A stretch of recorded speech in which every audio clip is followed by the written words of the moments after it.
From the Wetzel's Automotive Traffic Center, time to take a look at what your traffic and weather one last time for your ride in on this Wednesday morning. Couple of different accidents to report. One at I-20 westbound right before Broad River Road with a left lane blocked. Another one at I-77 southbound at I-26.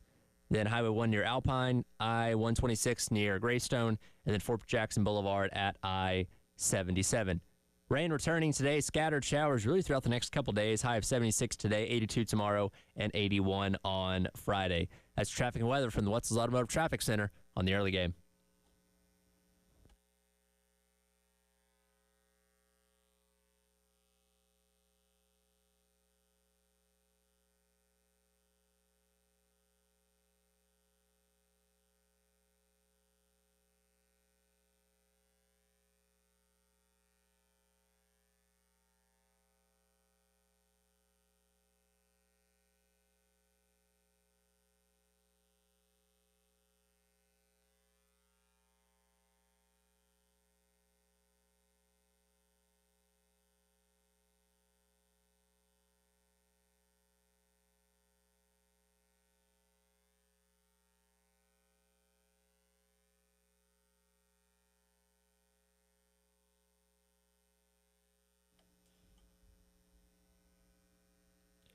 Nine o'clock on your Wednesday morning.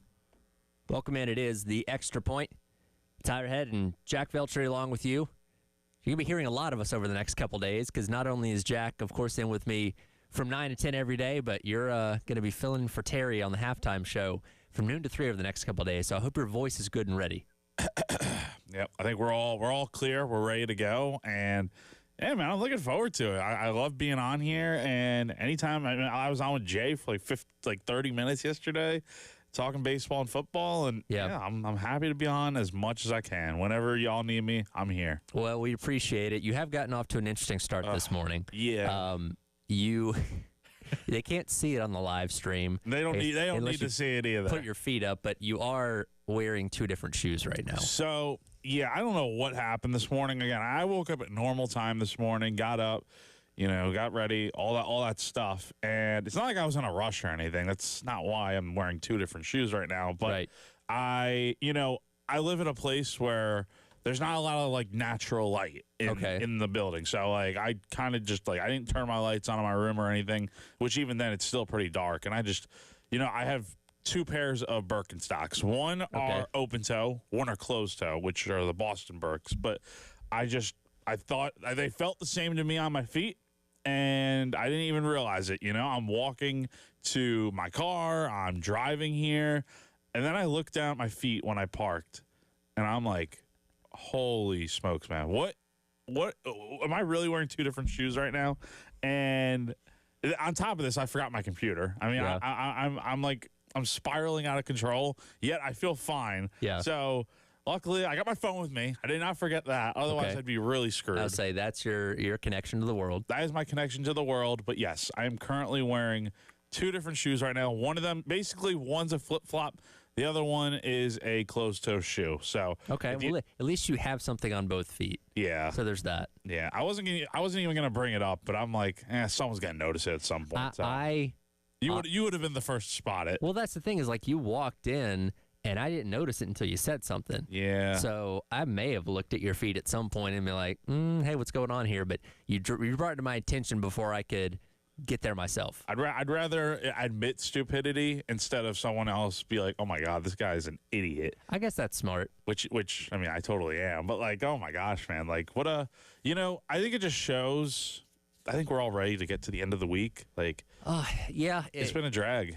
I told Jen as we were switching out shows here, it already feels like the longest week ever. And given the fact that, again, Terry's not here for the next 3 days, he's off at a sports media conference, that means I have to prepare noon to 3, which he typically does. I say prepare. Sometimes it's loose preparation, but nevertheless, that's something that he typically handles. So my workload has increased twofold, and the time to do it has not.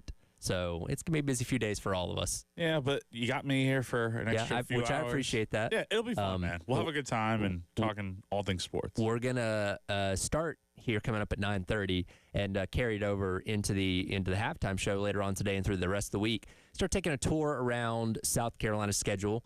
10 Power 4 opponents, obviously Clemson and Virginia Tech from the ACC, but talk to a lot of experts that cover these teams and get a little insight on where they stand coming out of spring and what to know ahead of the season, which is, 110-something days away from now, I think? Yeah, it's coming up, and I'm glad we're doing this. We got some good guests on from some of the major, websites where they cover these teams and stuff, and even some local people. So I'm really looking forward to it. It's going to be a lot of fun, and yeah, look, we're getting close. In a way, we still have time to go, but August 31st. It'll be here before we know it, man. We're going to be talking about fall camp here. 116 days. Yeah, relatively. Is that till August 31st? Jeez, yep. Man. And remember, that is a Sunday game. Not a Saturday. That's a Sunday game. We haven't gotten the time for that one yet, right? No. I'm theorizing probably 3:30. Yeah. It's going to be during the day. Yeah, because I think Notre Dame and Miami play that night on ABC. Yeah. And obviously, there's no other games going on that day, so I'd imagine they want a back-to-back. You got South Carolina and Virginia Tech at 3:30. That leads right into that game at 7:30. And I don't think there's any other game that could be on at noon, but I would imagine they'd want to put them back to back. I would think so too. It'd be kind of weird if you went, all right, noon, break, and then game at 7:30. And assuming both these games will be on ABC too. I think so. Yeah, it's probably going to be a lot better having it back to back. And it's cool. And I'd love to look. We'll get opportunities to talk to Beamer at media days and Birds with Beamer and stuff like that. But I'd love to know kind of his thoughts on just literally being a standalone game on the opening weekend of college football, where literally all eyes are on you for that period of time. I think that's pretty neat. Well, yeah, you said it right there. All eyes are going to be on South Carolina, and if they win, especially on South Carolina. So that's probably what the goal is there. And look, it's going to be helping in recruiting and all that good stuff and getting the national spotlight. So good for South Carolina. They kind of do deserve it after a season that they had last year. Speaking of Coach Beamer, spoke at another welcome home event last night out in Aiken. We'll get into a little bit of what he said coming up in just a second. But it is 9 o'clock, and we got to kick things off with our Sandstorm Pick-Me-Up. Time to get hyped. Here's your 9 a.m. Sandstorm. Sponsored by George Sink Injury Lawyers. Just call all nines.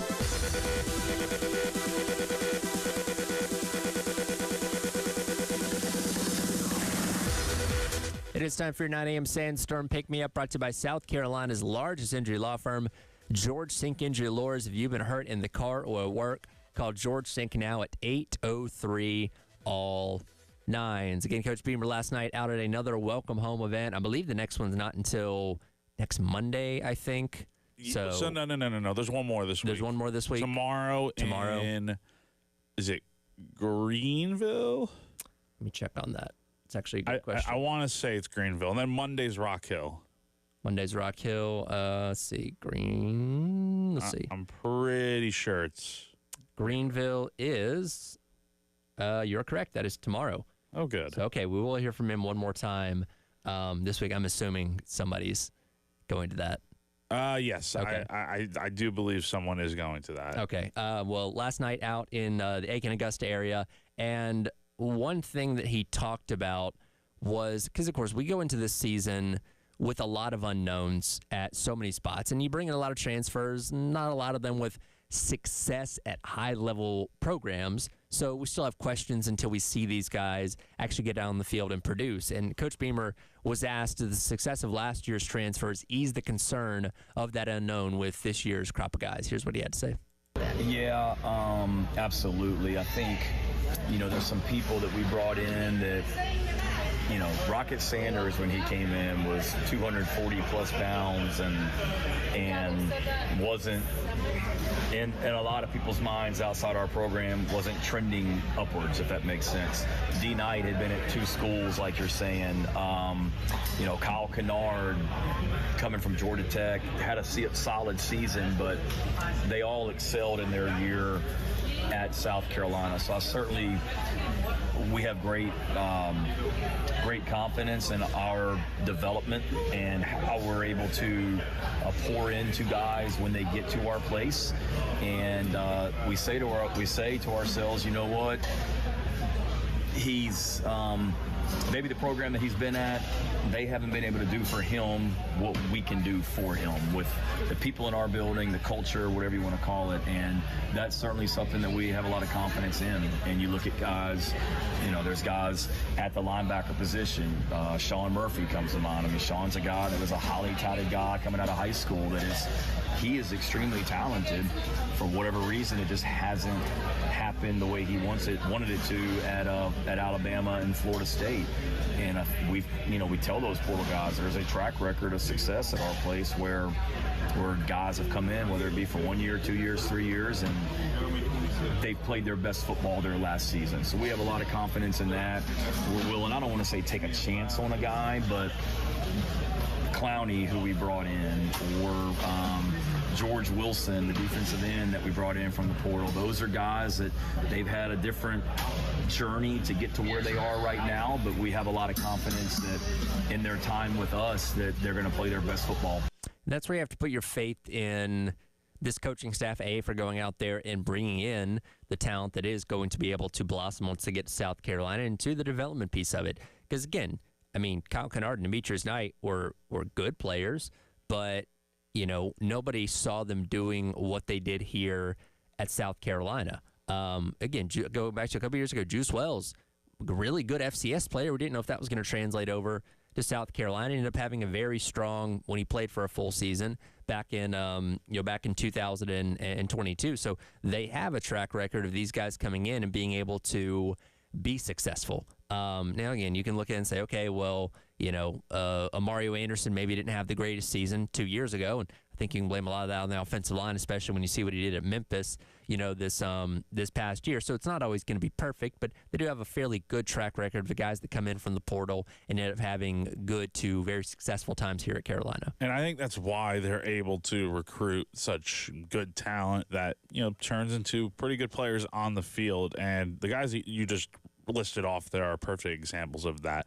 They are really, they're good players at where they were before, but they come to South Carolina and they blossom into stars. And you see it in the NFL draft results this year. And winning helps a lot with that. I'm sure it's a lot easier to recruit when you're winning 9 games and you're going to the best bowl game possible for a non-playoff team, as opposed to 5-7 and you're missing the playoffs. Yeah, actually, after that 5-7 season, you were still able to get so many guys, and that is because of the culture. So I can only imagine with that combined with the winning, it's really going to start shaping into something good here where it becomes so much simpler to recruit just based on all that stuff. Yeah, absolutely. And again, it's a wait and see.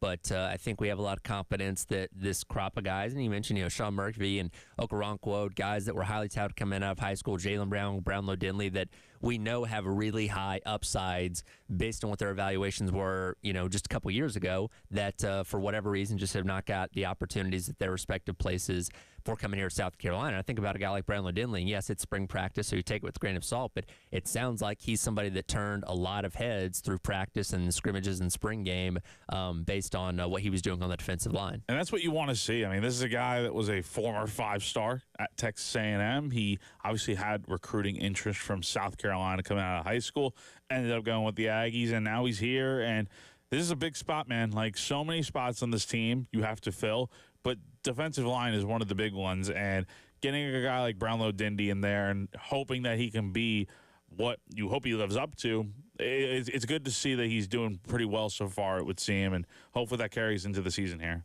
Well, one area we don't have to worry about is the quarterback spot, though they did address that in the portal with some backups like Air Nolan. But South Carolina feels good about where they are with Lenore Sellers. Can everybody in the SEC say that, though? We'll take a look at the quarterbacks across the conference and see who's feeling good and who isn't going into the 2025 college football season. That's up next. It is The Extra Point. Tyler Head and Jack Beltry along with you on your Wednesday on The Game.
Welcome back in.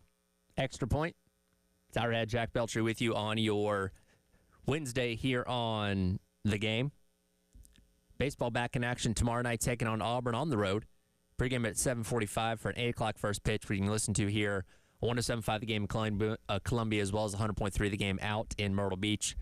In action Friday night at 7, and then wrapping up the series at 3:30 on Saturday afternoon as Coach Maneri's team tries to salvage something in these final 6 games of the regular season, which we've talked ad nauseum about in the past 2 days on where he stands with things. I know we'll get into some of his stuff that he had to say to you guys yesterday, but again, it's been quite a year so far. So is the start time 8 p.m.? Because I saw yesterday Gamecock Baseball tweeted out that the start time was at 7 p.m. on ESPN2, and then they deleted it, but it still said that last night on the schedule on the website. Which okay, yeah, I'm looking at on the website. It does say that. Yeah. Now, again, that is a time difference of 1 hour, so I don't know if they are saying it's starting at 7 o'clock local time. That's what they said last night. Okay, and that game is going to be on ESPN2, by the way. So perhaps we have a typo here. So maybe it does start at 7 o'clock with a 6:45 pregame. But then they changed it, or then they deleted the tweet. So I don't know what happened, man. But I guess we'll find out tomorrow. Well, so tune in at 7 o'clock, and if they're not playing, then tune in at 8 o'clock. How about that? Yeah, I think that sounds good. So, but yeah, they got a lot of work to do. So yeah, we'll talk more about that tomorrow as they again head on the road out to the Plains, take on a very resurging Auburn team that they themselves were struggling a season ago. Again, 116 days away from the college football season starting for South Carolina. One thing, though, that they don't have to worry about is quarterback. This time last year, we had confidence that Sellers was going to be the guy. We just didn't know what that was going to look like. Obviously, ended up having a really strong season, especially in the back half. And South Carolina, I think, positions themselves as one of those teams that does not have to worry about their quarterback situation going into this fall.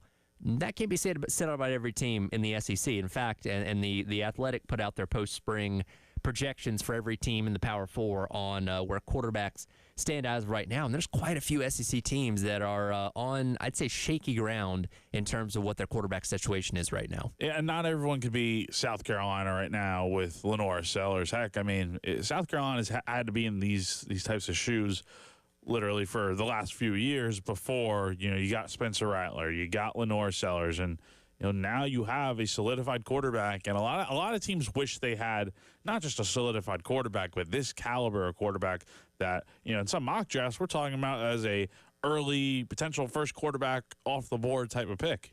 And one of those schools that is a little bit uncertain right now, just starting at the top, is Alabama.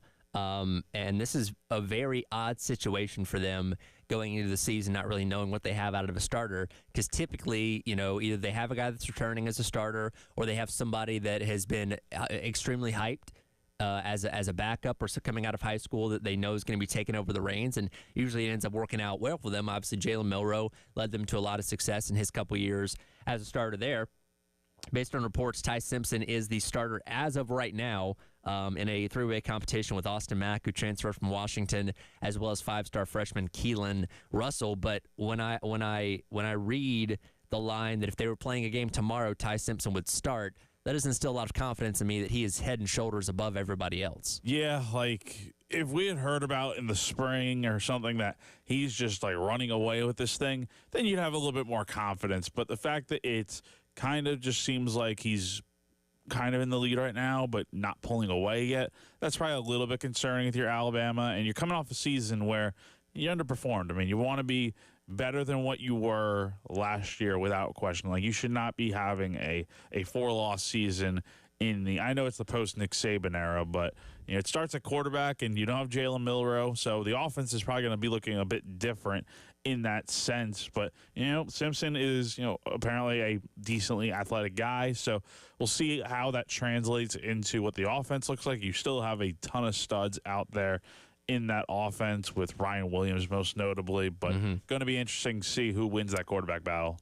Georgia is another one, of course, coming off the heels of a playoff appearance and losing Notre Dame in the Sugar Bowl, and Gunnar Stockton had to start that game because, of course, Carson Beck injured his arm right before halftime in the SEC Championship, and it's kind of been assumed that Gunnar Stockton is going to be the starter, but from what I've read and heard coming out of spring, I don't know if it's this slam dunk. Apparently, Ryan Puglisi really pushed him a lot. There were rumors that Georgia was going to be looking in the portal for a quarterback in the spring. That obviously has not happened, at least up to this point. So I don't know for 100% certainty that Gunnar Stockton is the true answer out there in Georgia. We'll see, and he could go out there and ball out, and we could be wrong about that. But I don't know if there's as much confidence in Gunnar Stockton right now in Athens as there has been in years past going into a season. I don't know if I'm over the moon confident in Gunnar Stockton either. You know, I wasn't wowed by what I saw in the playoffs last year when he got his opportunity to play once Carson Beck went down. And look, that's in a playoff game. So, you know, maybe with a full season as a starter, things will be a lot better. But, you know, he's been at Georgia for a minute now. You know, he was, you know, committed to South Carolina for a little while here before flipping to Georgia. And we'll see what happens, but it doesn't surprise me that Georgia has and maybe will consider other options here at the quarterback spot. It's just something where Carson Beck wasn't great last year, and you know, you're trying to find that guy who can, you know, be the starting point of your offense. Ole Miss, obviously Jackson Dart going on the NFL, ends up being a first-round draft pick with the New York Giants. A lot of confidence about Austin Simmons that did come in when Jackson Dart went down with some injuries last year and did a really good job there, but he is handling the reins. Now he's going to have the benefit of having a lot of talent around him, so you know that's obviously going to help him out a lot. And same thing can be said about Gunnar Stockton, obviously at Georgia, as well as Ty Simpson at Alabama. But taking over the reins as a starter for somebody that doesn't have a ton of experience is something that's going to be interesting for a team that once again is kind of in playoff or bust mode. Yeah, this is a 19-year-old kid we're talking about as, you know, the potential starter for Ole Miss, and left-handed quarterback. So you don't see that a little bit often here, really at all. But, you know, 6'4", 215. You like the size there, and we'll see how it translates over to the games. But, yeah, I mean, look, it's going to be tough to replace a guy like Jackson Dart. I mean, the guy was phenomenal ever since he transferred from Southern Cal to Ole Miss. And he had a really great year last year and, you know, becomes a first-round pick with the Giants. And we'll see. I mean, that offense is always loaded to begin with, and they're losing a lot of guys from this past season, obviously. But I think with Simmons, they have a chance to be pretty good there. Of course, Tennessee, very highly publicized what's happened with them, with Nico Iamaleava moving on to UCLA. They get Joey Aguilar in kind of a quasi-trade, who, of course, was at App State, you know, a season ago, and it was thought of very highly coming out of Appalachian State, but we'll see how he translates over to playing big-time college football. And after that, you have a couple young guys that are very unproven, and Jake Merklinger and George McIntyre. So I would say the confidence not the highest right now in Rocky Top when they thought their quarterback situation wasn't going to be an issue this year. Then again, I mean, you look at last year and what Nico did.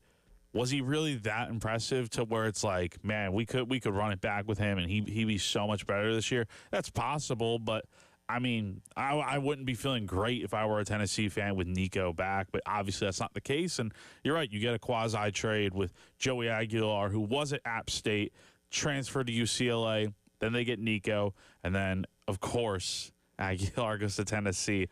I hope it goes well for Tennessee. I really do, because the whole Nico situation was a disaster, and you know I just don't understand what UCLA.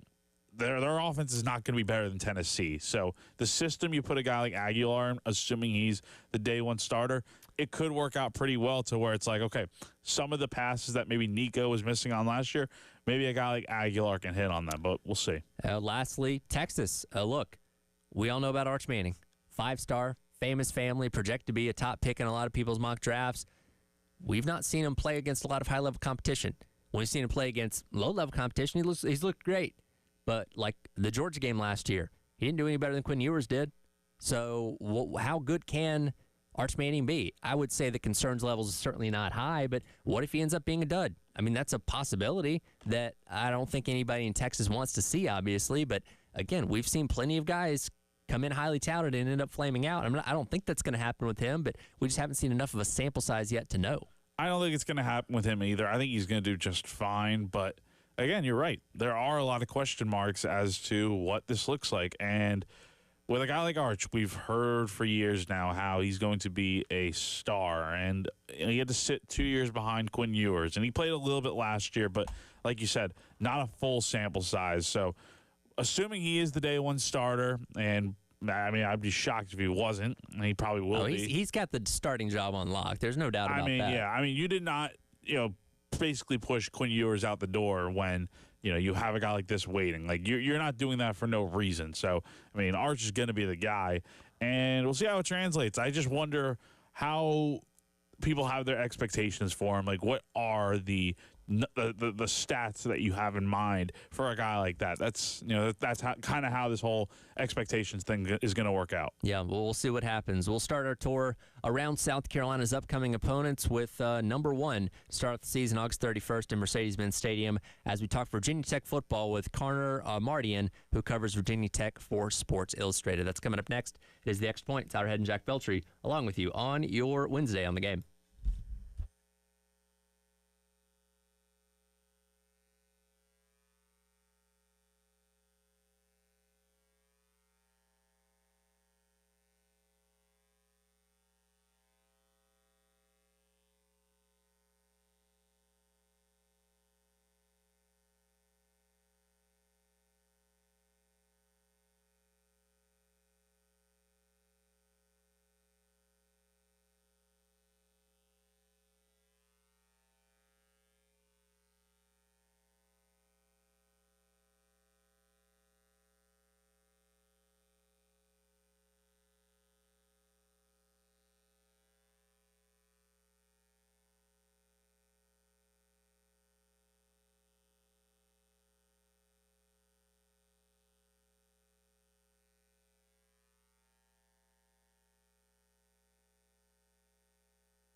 Welcome back in. It is the Extra Point. Tyler Head and Jack Belcher along with you here on your Wednesday on the game. Going to start our tour around South Carolina's 2025 schedule, taking a look at the opponents that lie ahead, and no better way to start than with opponent number one, that being Virginia Tech, which will kick off August 31st, 116 days from now in Mercedes-Benz Stadium here. Tell us all about the Hokies from All Hokies on SI. Connor, Mardian. Connor, first of all, appreciate your time this morning, and how we doing today? I'm doing good. It's a bit of an early morning for me, but I'm always excited to talk about Virginia Tech. Well, sorry to get you up so early, but we certainly appreciate your time. A lot to get into over the next 10 minutes about this team, but I want to start off by asking Brent Pry, going into year number 4 there. Past couple years, you've at least made a bowl game, but still floating around 500, still under 500 in his total time at Virginia Tech. Is this being looked at as a make or break year for Brent Pry? And if this year doesn't go well, are they looking for a new coach this time next year?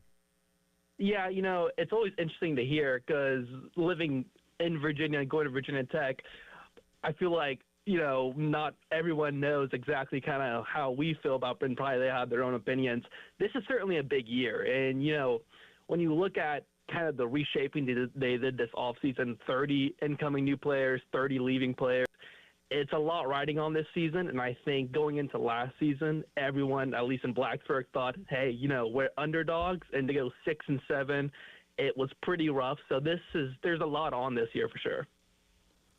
Hey, what's going on, Connor? It's Jack Belcher here from Gamecock Central 107.5. Wanted to ask you about the offense this year because it's obviously going to look different with a new coordinator with Philip Montgomery. How have you seen the offense look so far? Obviously, the spring is a small sample size, but what are kind of, if anything, what are your expectations for anything that looks different with the offense going into the season? Well, it's funny enough. I think the biggest thing for Virginia Tech next year will be a solid offensive line. Over the past couple of years, there's been a lot of leaky offensive line play, but recently they brought in Matt Moore from West Virginia, and he did a really good job there, and he brought over, I think, 4 of his former offensive linemen, or at least recruits to West Virginia, over to Virginia Tech, and I think that's going to be kind of the linchpin of where a good Virginia Tech offense starts. So I think to have a consistent offensive line, everything else will kind of work itself out, and I'm just hoping to see a consistent offensive line.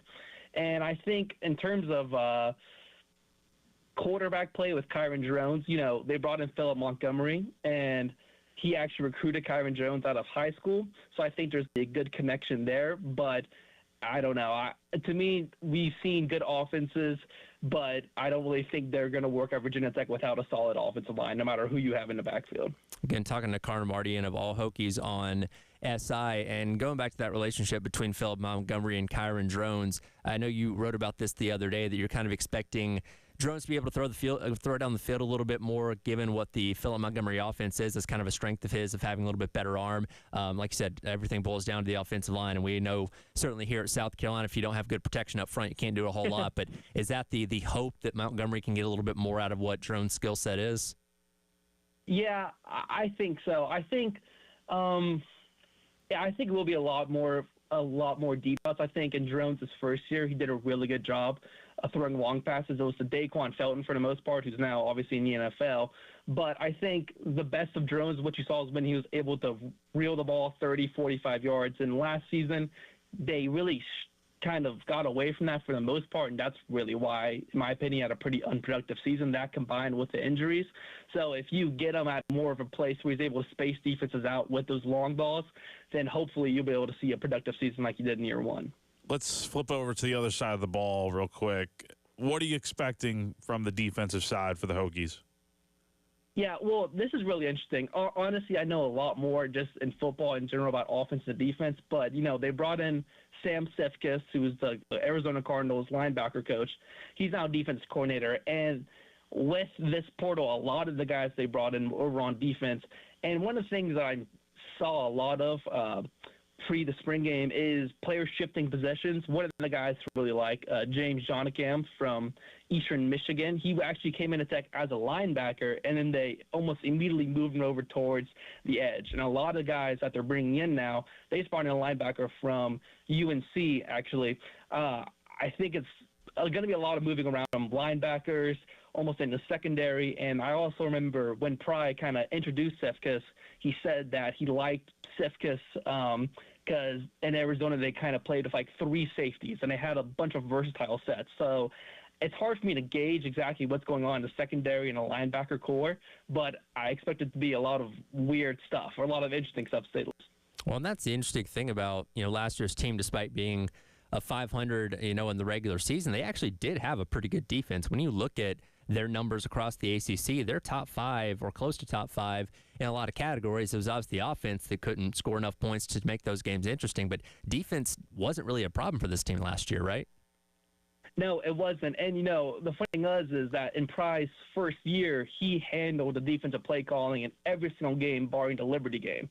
So Marv really only had 2 years, former defense coordinator Chris Marv only had 2 years of fully calling the defense. So I thought it was maybe a little bit harsh, but once again, I kind of have friends who know a lot about football, and they were kind of saying that Marv was kind of lining it up pretty basic sets and that nothing experimental was really going on. But I'm kind of with you guys. My more concerns are on the offense because I felt like Virginia Tech's offense last year was just so anemic for the most part. It was like 3 and out almost every single time. It's like you'd look down and you'd look back up and we're punting. With the offense, you mentioned it there. With the running game specifically, how are they going about replacing a guy like Basul Tootin? I'm sorry if I'm butchering the name there, but how are they going about replacing a guy that's a 1,100-yard rusher, and the next leading rusher from last year was Drones? Well, I think the promising thing is that, coming out of NCAA, Tootin only had one other FBS Power 5 offer, at least, was Boston College. So I think Tech, and one thing that I do give Brent probably a lot of credit for, is he's been able to develop a bunch of different running backs. And, this year they brought in Marcellus Hawkins, Braden Bennett, Terrence Stewart's coming onto the squad soon. They brought in a lot of different running backs. 4-star Jeffrey Overton from Virginia is coming in as a freshman. It's a lot of different guys, and one thing that I in is him and Elijah Brooks, who's our running backs coach. I think they'll do a good job of developing players, and now certain players, they'll want to come to Virginia Tech because they saw what was able to happen with Basil Tootin. And talking to Connor Marty and of all Hokies on SI, getting a preview of Virginia Tech 116 days away from them kicking off against the Hokies in Atlanta on August the 31st. Speaking of replacing production, Antoine Powell-Ryland, 16 sacks a season ago, got picked up by the defending Super Bowl champion in the Philadelphia Eagles. We talk about replacing production. Is there somebody in line to kind of be a similar type of guy to him? Is it going to take multiple guys to replace that level of production? What are the thoughts on who can step in and fill those shoes this upcoming season? Well, as I mentioned before, James Johnacam from Eastern Michigan, he's stepping in at edge. From what I saw from him at the spring game, he's really productive. I really like him. And also Ben Bell, who was a pretty highly rated transfer they got from Texas State. He only played 4 games last year before redshirting. They brought him in. He was highly recruited. I think the two of them combined will hopefully be able to replicate APR's numbers. We'll see. But the defensive line is actually a place I feel pretty certain of that Tech will be relatively strong, if not stronger than last season. Couple more minutes here with Connor Marty, and I mentioned that game kicking off at Mercedes-Benz Stadium in 116 days. I don't know how you feel about this. I'm staunchly opposed to neutral site games opening the season. I would much rather have Virginia Tech come down here to Columbia or us go up there to Blacksburg, because you cannot beat either one of those environments. And I would much rather see these two teams play in one of those stadiums as opposed to, kind of a sterile NFL venue like Mercedes-Benz. You have any thoughts on that? Yeah, I know. I kind of agree with you. I don't know. When I was younger, I remember Tech in Alabama. They started off, I forgot where that game was. I think that was in Atlanta, too. That was at the Georgia Dome. I think that was 35-10 Alabama. It wasn't a good day for the Hokies. That was like 2013, 14. Yeah, I don't need to be reminded of the score that much, is for sure. But, yeah, I think as a kid, it's fun to see a team play there at an NFL stadium or an NFL caliber stadium. You're like, wow. But kind of as time goes on, you kind of do wish, I actually went to Columbia last summer and to Williams Stadium, and it is actually a very unique environment. Obviously, Virginia Tech, it's a unique environment in itself. As you grow older and you respect the fan bases more, you'd like to see the games be played at one of their venues. Last 30 seconds here. How cool is it to see Enter Sandman in person? It's really cool. Actually, tonight's the Metallica concert, and I was fortunate enough to get a ticket. Let's go. I'm pretty excited for that. But yeah, no, it's amazing. Well, looking forward to seeing Virginia Tech coming up on August 31st. Appreciate your time, and maybe checking in with you as we get closer to that game. Great. Sounds good. Thank you, guys. Absolutely. Again, Carter Martian of all Hokies on SI. 116 days until the Gamecocks and the Hokies square off in Atlanta. We'll come back and wrap up hour number 1 of the Extra Point. What is the best postseason? We got a couple going on right now. Where do they factor in the top 6 out of all the ones going on throughout the year? That's coming up next. Extra Point, Tyler Head, Jack Belcher with you here on The Game.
seconds.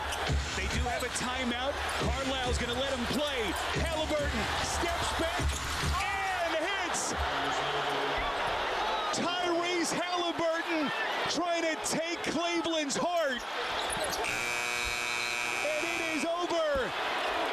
The Indiana Pacers in a Game 2 stunner. Let's call last night on TNC. Indiana Pacers with the 121-19 win in the second round over Cleveland and take a 2-0 series lead. Tyrese Halliburton hitting the game-winning three with 1.1 seconds left there to secure the win.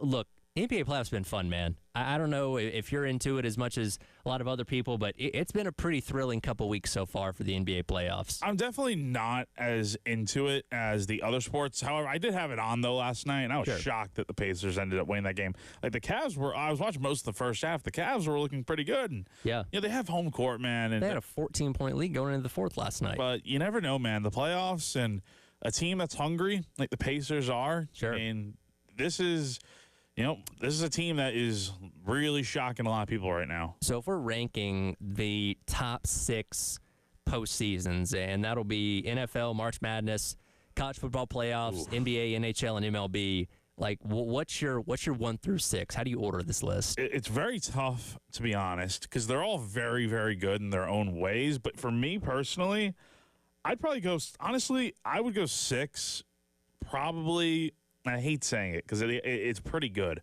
Okay. I would go with the NBA. I think that's your 6. That's my 6, just because of how long it is. That is the I do have a problem with how long it takes. Now, the benefit is most likely the better teams end up winning out in 7 games, but I do hate the fact that it takes us 2 weeks to play a series. It does.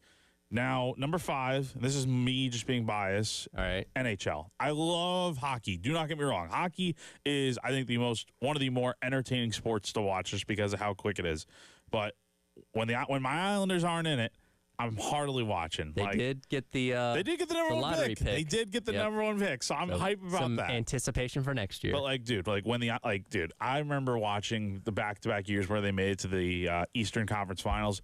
Those were the best times I've had watching hockey. It was so much fun, and haven't been able to see it like that since. But Caroline's a Canes fan, so I'll probably have to watch a little bit of that. So they're doing pretty well. Yeah, they won last night. So number 4 for me, I would probably go with the college football playoff. I think this year at the first round kind of did not live up to the hype really at all, and Has any college football playoff actually lived up to the hype? No, not really. We've never had a set of – we've had some good semifinals and some good national championships, but it's never coincided. And now that we've expanded, you had a lot more duds than good games this year. Yeah, it's not necessarily ideal. Number 3, I'd go March Madness. I love March Madness, but again, this year is a perfect example of when there's not enough upsets. It's fun, but it's not as fun. And then – this is tough. Number 1 and 2, you could really go either way, but I'd probably go MLB number 2, NFL number 1, but that could easily be reversed. Yeah, that's kind of, it's almost like a 1A and 1B type of thing. The best of the MLB postseason is the fact that you're hanging on every pitch. Oh, and easily. You're a team that are getting a lot of close games. You rarely see just runaways and that kind of stuff. And it's all, what I love about both of these is they are condensed. Right? You have 1 month from the MLB postseason as well as the NFL playoffs, roughly a little over 1 month because you have an extra week there between the conference championships and the Super Bowl, but it's bam, bam, bam, bam, bam. There's no lull. And that is the issue that I have with the NBA and the NHL to a degree too, because it takes so long to play the postseason. It can almost feel like you're in like a slog, right? You're like, all right, game number 3 is coming up tomorrow, and 2 more games off for game number 4, and And look, in the NBA, they play back-to-back games during the regular season. Yeah. And I get it. You want guys to be rested and playing their best for the playoffs. But, man, especially for these games being played in the same city, we could have a back-to-back. It wouldn't kill them, I don't think. No, we could. And the thing with the NBA or with the MLB and the NFL, I mean, like you said at the beginning, we're glued to our couches watching these games. Like, that's how it was all postseason with the Yankees and the Bills. And it's not just because they had good years. It's also just because in general, watching any game, I mean, it's like you want to be there watching it every single pitch, every single snap. And the best thing about the NFL playoffs and college football playoffs do this as well is you can take in everything. The unfortunate part about Major League Baseball, NBA, NHL is you have a lot of things overlapping each other. At least, and obviously March Madness is crazy. It's going on all over the place, which is a good part about it. But I love the fact that you can't miss anything with the NFL. You know when the games are. They never overlap each other. That rarely happens in college football, too. You can take in the entirety of the playoffs because of the way that it's structured. Real quick, do you have a ranking? Oh, man. Real quick, it's probably not much different than yours. I'd probably go NFL. I'm just for the chaos, I might put March Madness second. I understand that, yeah. MLB third, playoffs or CFP fourth, and then man, I'm not trying to disrespect the NBA or the NHL because they're both fun. good. They're both good. I might go NBA than NHL but Stanley Cup playoffs can be so fun. I mean, the double overtime Game 7 we had the other day was sick. Phenomenal. It is kind of splitting hairs here. Yeah, it is. Like, it's just, again, the long series and how it carries out for almost 2 months. That's a problem. So that'll do it for hour number 1 of the X Point. Jack, we'll see you coming up at noon for the halftime show. Yeah, I'm ready to be back. So coming up next in hour number 2, we'll talk some racing with Jen Jensen to start off the show, and then Jalen Tart will jump in with me for the rest of the hour. It is the early Extra Point here on the game.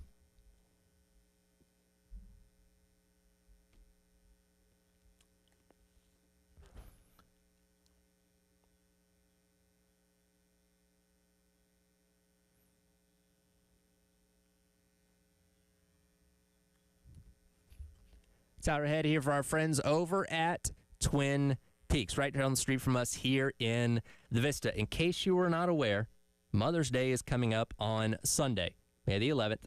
And Cool Moms Love the Lodge. Show your appreciation for Mother's Day, this Mother's Day, by treating your mom to specials on some of our favorites all day long, including mimosas, sangrias, and so much more. And starting next week on May the 15th, the countdown to crown Miss Twin Peaks 2025 is on, and voting for Miss Popular is officially live starting on May the 15th, running through June the 9th, where you can go online to 2025misstwinpeaks.com to learn more about the contest and cast your 5 votes for your favorite Twin Peaks girl. Of course, all these great sports going on, taking all that great action with TVs as far as the eye can see, tons of delicious food, and, of course, those frosty 29-degree draft beers with our friends at Twin Peaks right down the street here in the Vista.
All right, welcome back in. It is the Extra Point. Tyler Head along with you here on your Wednesday on the game. Time to talk some racing as we do each and every Wednesday with Jen Jensen of the early game.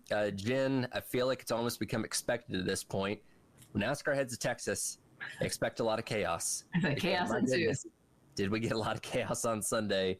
What was it? 12 caution flags? 12? I lost count. Yep, 12. Another double-digit race when it comes to caution flags. Lot of chaos to leaders, guys running up front. You know, anybody that got up into that second lane, like Texas is a bit of a mess of a racetrack, but it puts on a entertaining show. I don't know if it's a good show, but it's an entertaining show.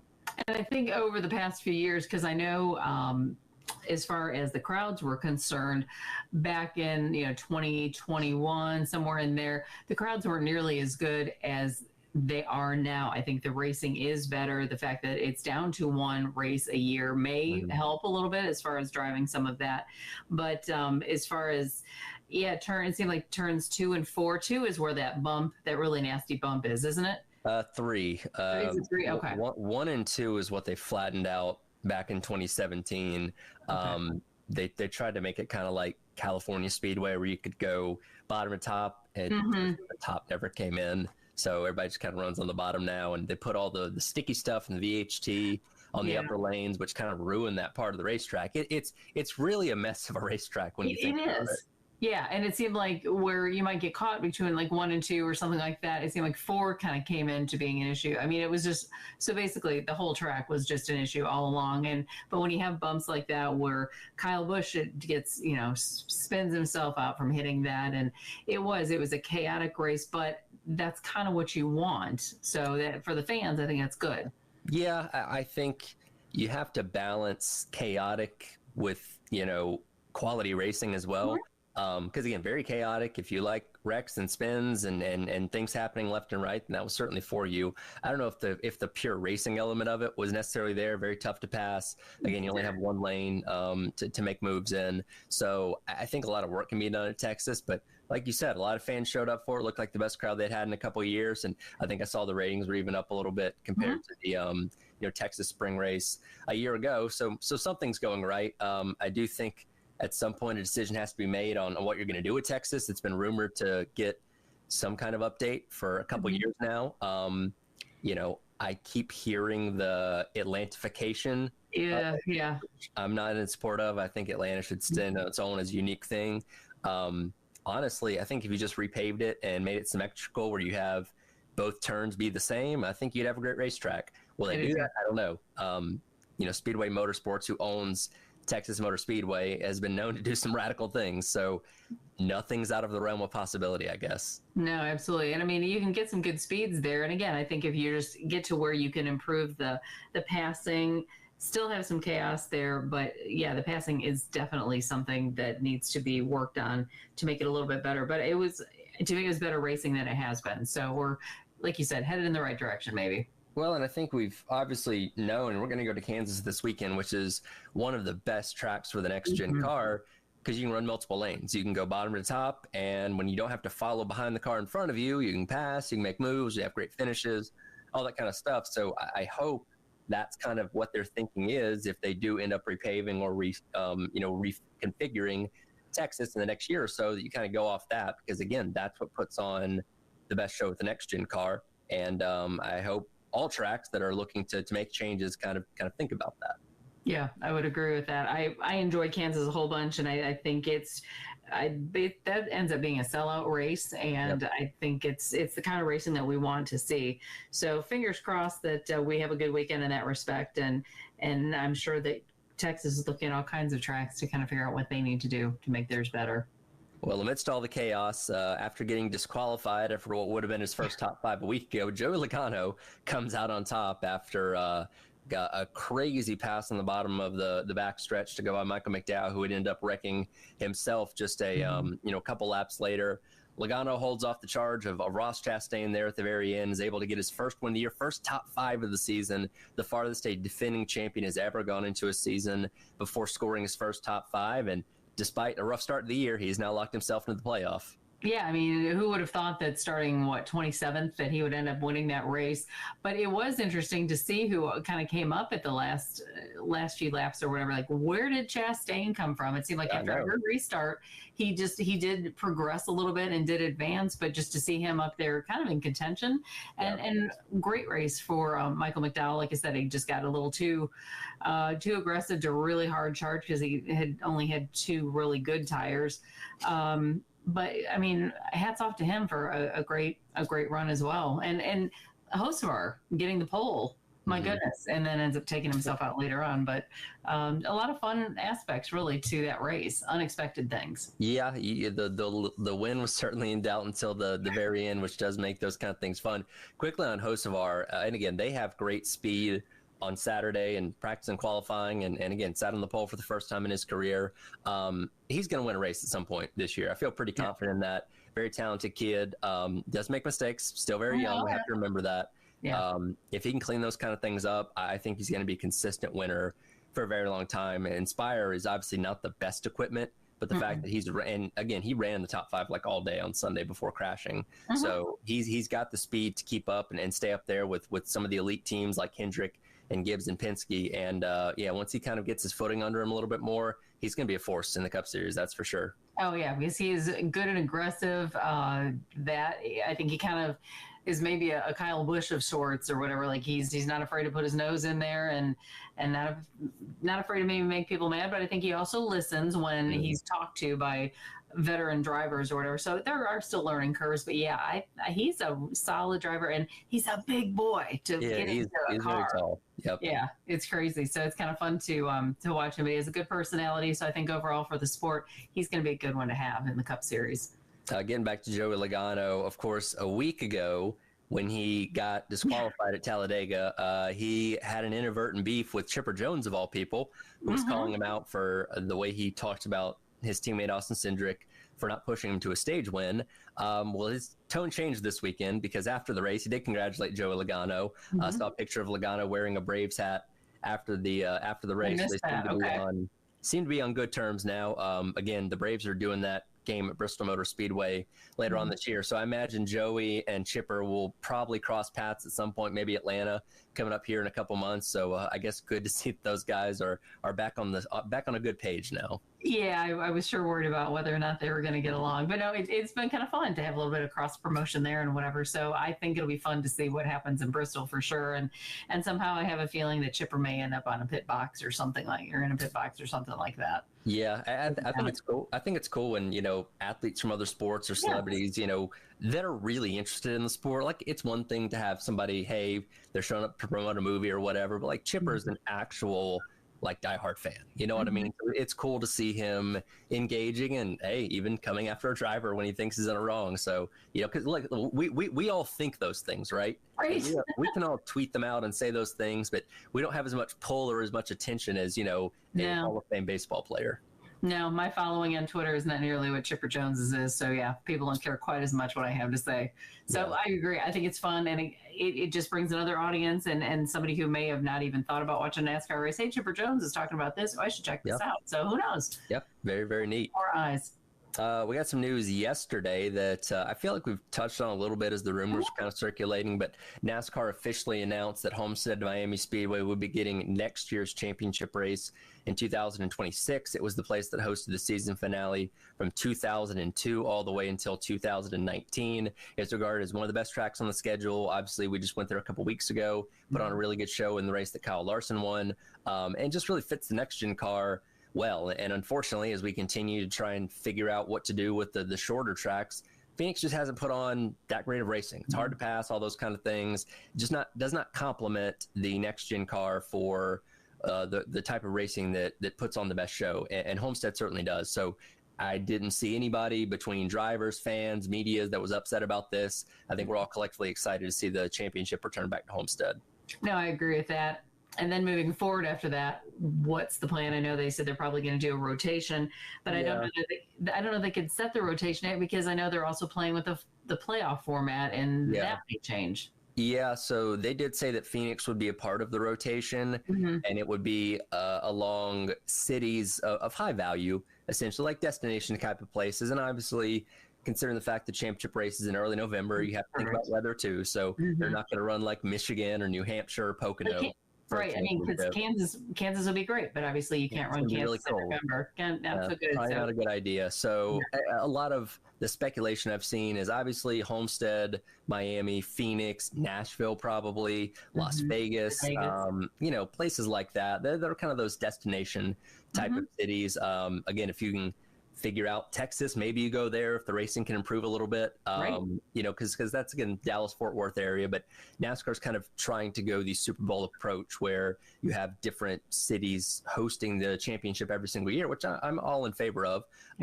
And like you said, we are still up in the air about a playoff format for next year. I did see Bob Pockris of Fox Sports noted that around August, September, maybe we get an announcement as this year's playoffs are starting that, hey, here's what next year's is going to look like. I said on Twitter yesterday, as long as we get more than one race as the finale for the championship, I'm good with it. So anything past that is gravy with me. And again, NASCAR is really kind of going to the drawing board and trying to figure out the best way to legitimize the championship a little bit more, because Logano winning last year was certainly controversial in a lot of ways. Yeah, I mean, you're not really rewarding a season worth of stuff if you happen to you have a great race or a fluke race where you get in. Why is somebody who typically is not running top 10, top 15 all season long, why are they in the playoffs? Yeah. NASCAR can be aggravating at times with the decisions that they make, but it does seem like they're really putting a lot of thought into this one. And again, the Homestead thing is something people have clamored for years now. And it's good to see in a situation like this where NASCAR realizes, hey, this is probably best for everyone if we move the championship race back here, at least for next year, and put it in the rotation. And it's something to be excited about for sure. I agree. So I'm looking forward to that. And I can't wait to hear what they're talking about as far as the playoffs are concerned. Yeah, and again, that'll hopefully come out sometime a little bit later on this summer. This weekend going to Kansas, obviously one of the best tracks for the next-gen car. This time last year, we had quite literally the closest finish in NASCAR history, with Kyle Larson edging out Chris Buescher at the finish line. I hope we have just as good of a show this weekend, because we have not had the run of great races here over the past handful of weeks, and kind of a palate cleanser would be good, that's for sure. I think it'd be great. And anytime you have a chance to go where Clint Boyer can show off his homeland or whatever, I think it'll be entertaining TV for sure. That's right. Last points race for the NASCAR and Fox crew. They'll do the All-Star race and then hand it off to Prime, starting with the Coke 600. Yeah, and that whole format will be interesting as well. I'm kind of curious to see how those broadcasts turn out, because I'm not sure. Yeah, well, we'll see. It's definitely gonna be interesting, and things get really intriguing as we get into the summer months, that's for sure. Yep, absolutely. Looking forward to it. It's going to be a great month of May. Well, Jen, I'll be out next week, and we'll see about Terry getting you on here and discussing what happens at Kansas and looking ahead to the All-Star race. Sounds like a plan. Thanks, Tyler. It is the Extra Point here on your Wednesday. We'll continue on coming up next here on The Game.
Welcome back in.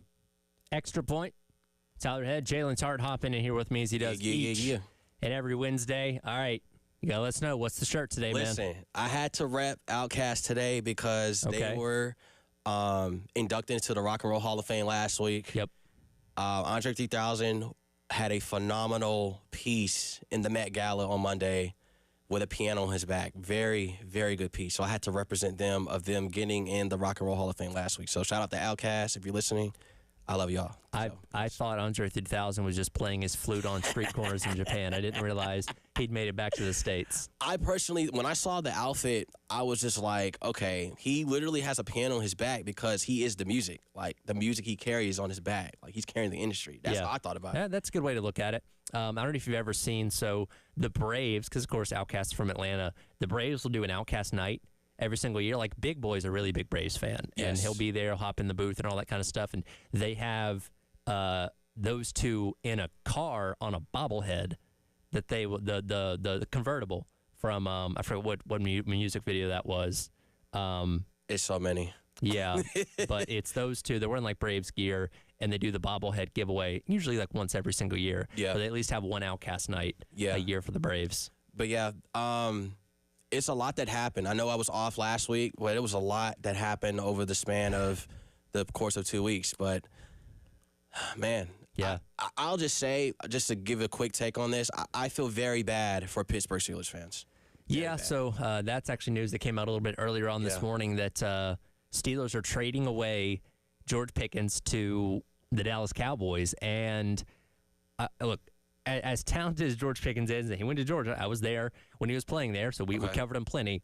He can be a headache. Yes. Off the field, in the locker room, all those kind of things. For as talented as he is, it's like, you just wanted to focus on football, right?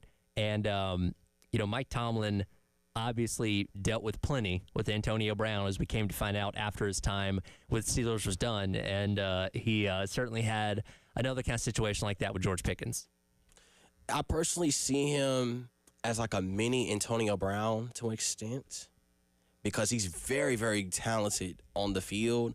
But what took me, a lot of the reports are coming out saying that they wanted to let him go because of his attitude and just his demand of, wanting the ball every single time. I just call it as a drama king, so to speak.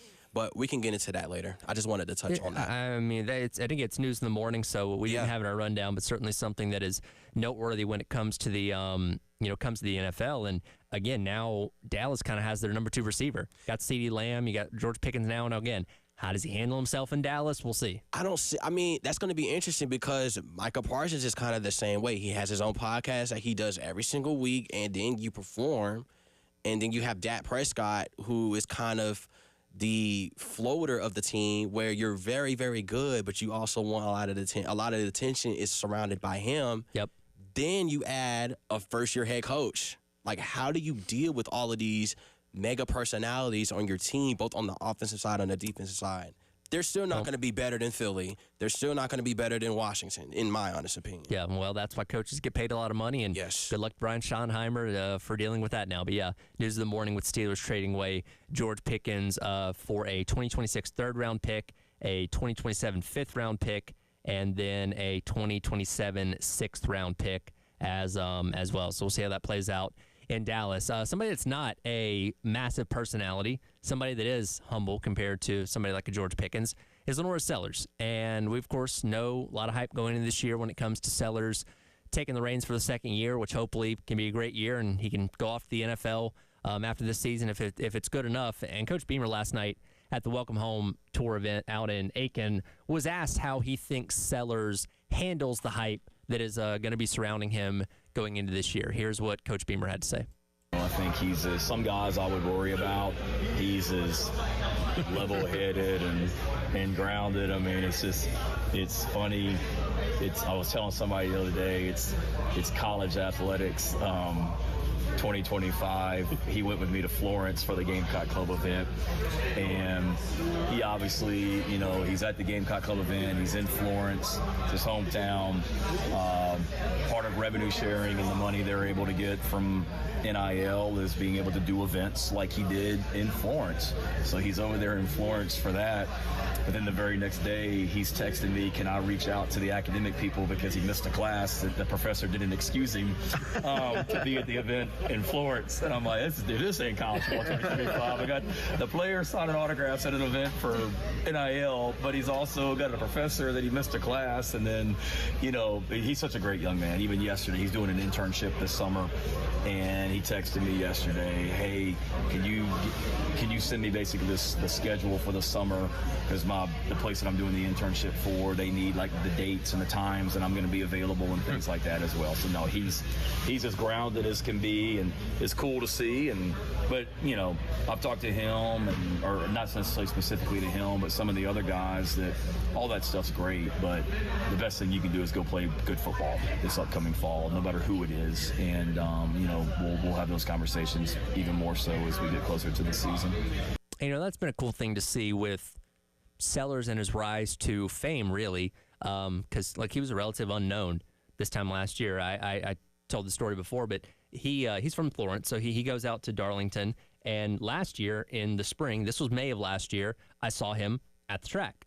Nobody was paying him any attention. Again, he's bigger and taller than everybody else around him, but nobody paid him any mind, despite the fact that he was going to be the quarterback at South Carolina. And that would be a lot different this year. Now, I didn't see him this year because they moved the schedule up and it was during spring ball, but I imagine he would be getting swamped by people if he was out in public in that same kind of way this time. And it's cool to see, as you heard Beamer allude to it there, it hasn't changed him. And again, he's getting Heisman hype. He's being looked at as a top overall pick in the draft upcoming next year, but he kind of maintains that level-headed approach, which you obviously want to see out of your quarterback. And that's the way to handle all this hype as well. It's just being your natural self.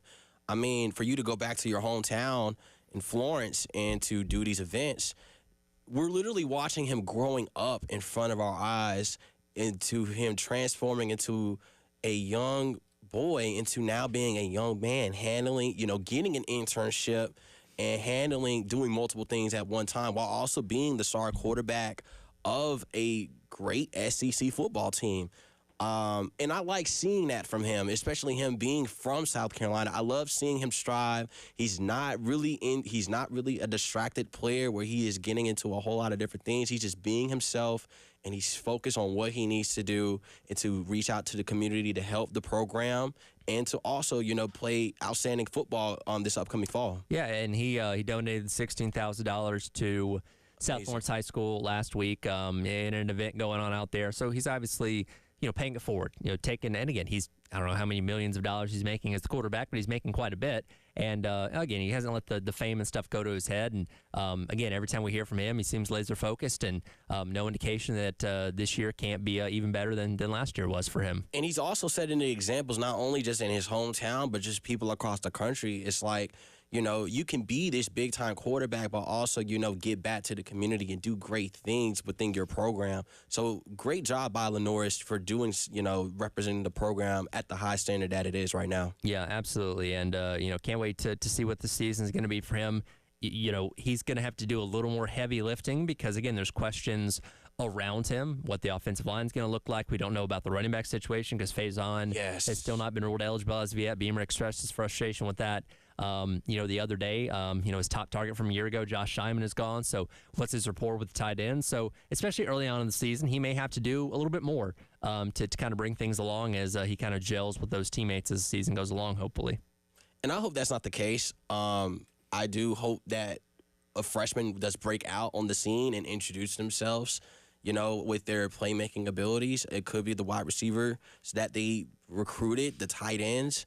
Who knows? But all eyes are on Lenoris Sellers this upcoming season for the Heisman. There are a lot of other good quarterbacks as well in the SEC that we will have to keep our eyes on as well. Yeah, absolutely. And again, Jack and I kind of ran through it in the last hour there. Carolina's one of those programs that feels good about where they're at. And you can't say that even for some of the high-level programs like Alabama, Tennessee, even Georgia to a degree where, there are concerns with their presumed signal callers for this upcoming year, where they don't know for sure if that's going to be the guy for the stretch of the entire season. And we had those same concerns last year because Sellers hadn't, started a game yet. But we quickly found out, no, this is the guy as long as he's healthy, which that can be a concern with him. There's nobody else that can be better out there for this team. And I agree. Lenore's is the guy. Like I said, there are other competitive quarterbacks out there. Nussmeier is out there. Lagway is out there. We have not seen Arch Manning in the spotlight as of yet to see how he would handle a full season with the Texas Longhorns. But the SEC does have a good bunch of quarterbacks that could really stand out along with Lenore's. But I really think Lenore's can come out of the pack in the conference to being one of the best quarterbacks this season. Yeah, absolutely. And excited to see what year number 2 looks like for him when the fall does roll around, 116 days until South Carolina does kick the season off. We'll get into the NBA playoffs and the excitement that was last night coming up in just a minute. But reminder, once again, the Palmetto Citizens Federal Credit Union Grand Slam giveaway rolls on to another game as the Gamecocks are back in action tomorrow night, taking on Auburn on the road. $425 up for grabs. Go online to 1075thegame.com if you've not already, and register for the Palmetto Citizens Federal Credit Union Grand Slam giveaway. And if a Gamecock batter hits a Grand Slam, you could win all that money in the pot. It is the Extra Point. Tyler Head and Jalen Tart along with you on your Wednesday here on The Game.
Halliburton, the rebound. Seconds. They do have a timeout. Carlisle's going to let him play. Halliburton steps back and hits. Tyrese Halliburton trying to take Cleveland's heart. And it is over. The Indiana Pacers in a Game 2 stunner. Welcome back in. It is The Extra Point. It's our head and Jalen Tart along with you here on your Wednesday on the game. It is time for Who Sprung a Leak, brought to you by our friends over at American Leak Detection. That's going to fall squarely on the Cleveland Cavaliers. A 7-point lead with under a minute to go. End up falling 120 to 119 to the Indiana Pacers after that last-second shot by Tyrese Halliburton to drop behind 0-2 in the Eastern Conference semis. I saw this live last night. I was watching the game, and I saw where Donovan Mitchell was at the line, and he scored 40. Mm-hmm. And I was thinking, okay, Cleveland was up, I think, 6. And I was thinking, okay, either Cleveland collapse or Halliburton just miraculously comes back. So I'm watching the game, and the last minute, it's just fouls. Siakam gets to the line, misses both. And then the next go, when the Pacers' next offensive possession, they just go on this crazy run. I'm just thinking, okay, give the ball to Halliburton. Do not let anyone get the ball. Sure enough, he scores 8 points in 47 seconds. I'm just looking at the Cavs. I'm like, how are you not boxing this guy out for him to get his own rebound and then to take it at the top of the key and steal your heart to end Game 2? It's just unbelievable. I have never seen anything like that. I was literally running around my house the minute that shot went in for Halliburton because of just how it happened. Well, and the final minute was a masterclass in what not to do when you have a lead in a basketball game. Let's go back to when Naismith got elbowed, and there was an offensive foul, turned the ball over there. Then later on, in 2 instances in that final minute, you can't grab rebounds. The Pacers were able to grab offensive rebounds and keep possession of the ball, which is including what happened there at the very end with Halliburton grabbing his own rebound off the missed free throw and being able to set up and nail the game winner. And they couldn't even inbound the ball. I mean, that was the thing too. That was another thing that we had problems with. And turned it over there too. Yeah. Which led to the Halliburton getting fouled, going to the free throw line, and then rebounding his foul or missed free throw, and then making the dagger three. Now, granted, they didn't have Evan Mobley, they didn't have Darius Garland, and they did not have DeAndre Hunter. But you had Max Strus, who was red hot in the second half, kind of cost you the game, throwing the turnover away. But you just cannot let go of your lead when you have Donovan Mitchell scoring 45 points but losing. That is a definite heartbreaker. And now it's even more hard now because you got to go to Indiana to at least steal at least one game from the Pacers. And that's the thing. And look, typically over the course of a 7-game series, the best team wins out in the end because that's a lot of basketball to play and you can have off nights and all those kind of things. But I mean, the Pacers are red hot right now. Yeah. And like you said, you're going to Indiana, playing in their barn, trying to salvage something to keep yourself from getting swept, which I don't think that they will, but you're playing from behind now, which that's a tall task. I think they would. I think they could sweep them. If they win Game 3, I see that happening. And I hate to say that about the Cleveland Cavaliers, who are the number 1 seed, that could potentially match up very well with Boston, who is in a world of trouble as well, too. Like, if Boston lose Game 2, you could potentially see the top 2 seeds go out in the second round, potentially. What a playoff so far for Tyrese Halliburton. Yes. Hits blows by Antetokounmpo last week in the overtime game to win the first round against the Bucks, and obviously hits the game winner last night. I know he's glad that his dad was not there to embarrass him last night. Of course, he is not allowed to attend any more games for the rest of the playoff run here, so he had to contain his excitement at home, I'm assuming. But last night, Tyrese Halliburton properly got to stay in the spotlight by himself. Yes, and I liked him ever since he came into the league. His game has consistently gotten better every single year. He's the heart and soul of this Indiana Pacers team. And the fans and the team is just rallying around him. And it's a great sign to see. And I will say this, the Pacers are back. Yeah, and again, 2-0 series lead. That's a lot to fight back from. Now again, the Cavs might be one of the, not the best teams left standing, but that's not easy. And again, you have a team in the Pacers that are red hot right now that you're gonna again have to find a way to stifle their momentum in their home court coming up here for the next couple games. And just a quick thought: the Cavaliers' road record on the road this season was 30-11 versus their home record 34-7. That's something to keep an eye on. Yeah, definitely something important there. The other game last night, not quite as exciting. 99-98 was the Warriors' take. Game number 1 of the Western semifinals. Did that without Steph Curry for most of the game. Got injured before halftime with a hamstring, I believe. So we'll see what happens. Steve Kerr did say he was day-to-day after the game. But the story of last night was the ineffectiveness of Anthony Edwards. Ends up with 23 points, but had 1 point at halftime. Only got into the line at 1 point at that time, and finally kind of clicked into gear in that second half. But when your best player is not performing in a half of basketball in the playoffs, you're probably going to lose that game. I agree. You cannot start off slow. I get that the Timberwolves had a 6-day stretch coming off of their series win against my Los Angeles Lakers. Yes, I am a diehard Laker fan. I love LeBron, but I love Kobe as well. Kobe is the reason I'm a Laker fan. But anyway, they just cannot start off slow. With the way that they were playing in the last series, you cannot start off slow, especially from your star player who is 23 years old. He's still kind of learning, like, okay, you got to keep the consistent energy from one series to the next. And to have a slow start like that cannot happen. And the Timberwolves head coach, Chris Finch, after the game was very critical of Anthony Edwards, like, hey, man, click it in gear. So we'll see what happens going forward. Like I said, they did have a few days off, so we'll see if they can click it in gear for game number 2. And as we saw the other day with the Boston Celtics, if you're making less than 25% of your threes, you're probably not going to win the playoffs. Last night, I believe they got to 0-16. It got into the second half where they finally made the first three-pointer, ended up 5 of 29 on the night, so that's 17.2%. But if you're not making your threes in the playoffs, you're probably not winning those games. And Joe Mazzulla, the head coach for the Boston Celtics, has said in the press conference that he wants his team to continue to shoot threes and chuck threes, but he wants them to make the threes. Well, I mean, if that's not the most obvious answer in the world, I don't know what is. But my thing is, if you can't make them, how are you going to get your points? If you're going to consistently shoot threes and not get to the free throw line. Jaylen Brown said we got to get to the free throw line. So I'm interested to see how they're going to go get to the line with a feisty New York Knicks defense led by Tom Thibodeau.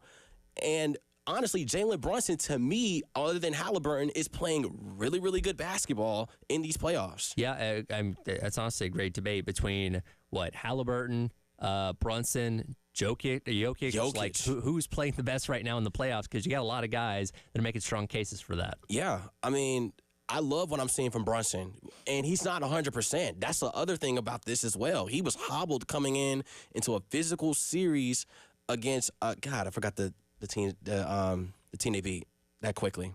Anyway, he's playing out of his mind, especially in the fourth quarter. He's just playing Detroit. That's the team. Yeah. Yes, he's just been playing out of his mind like for the longest, and he's clutch player of the year for a reason. So for him to play in clutch moments is just a good sight to see. It's been a fun playoff so far. You got game 2 between the Knicks and the Celtics tonight at 7. Then game 2 between the Nuggets and the Thunder following that coming up at 9:30. We'll come back. We'll wrap up the hour. Have you ever been so upset at a team or a league that you wanted to sue them? Well, somebody is that upset with the NFL over what happened with the NFL draft. We'll discuss that coming up next to wrap up hour number 2 of the Extra Point. Tyler Head and Jalen Tart along with you on your Wednesday here on The Game.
Welcome back in. It is the Extra Point.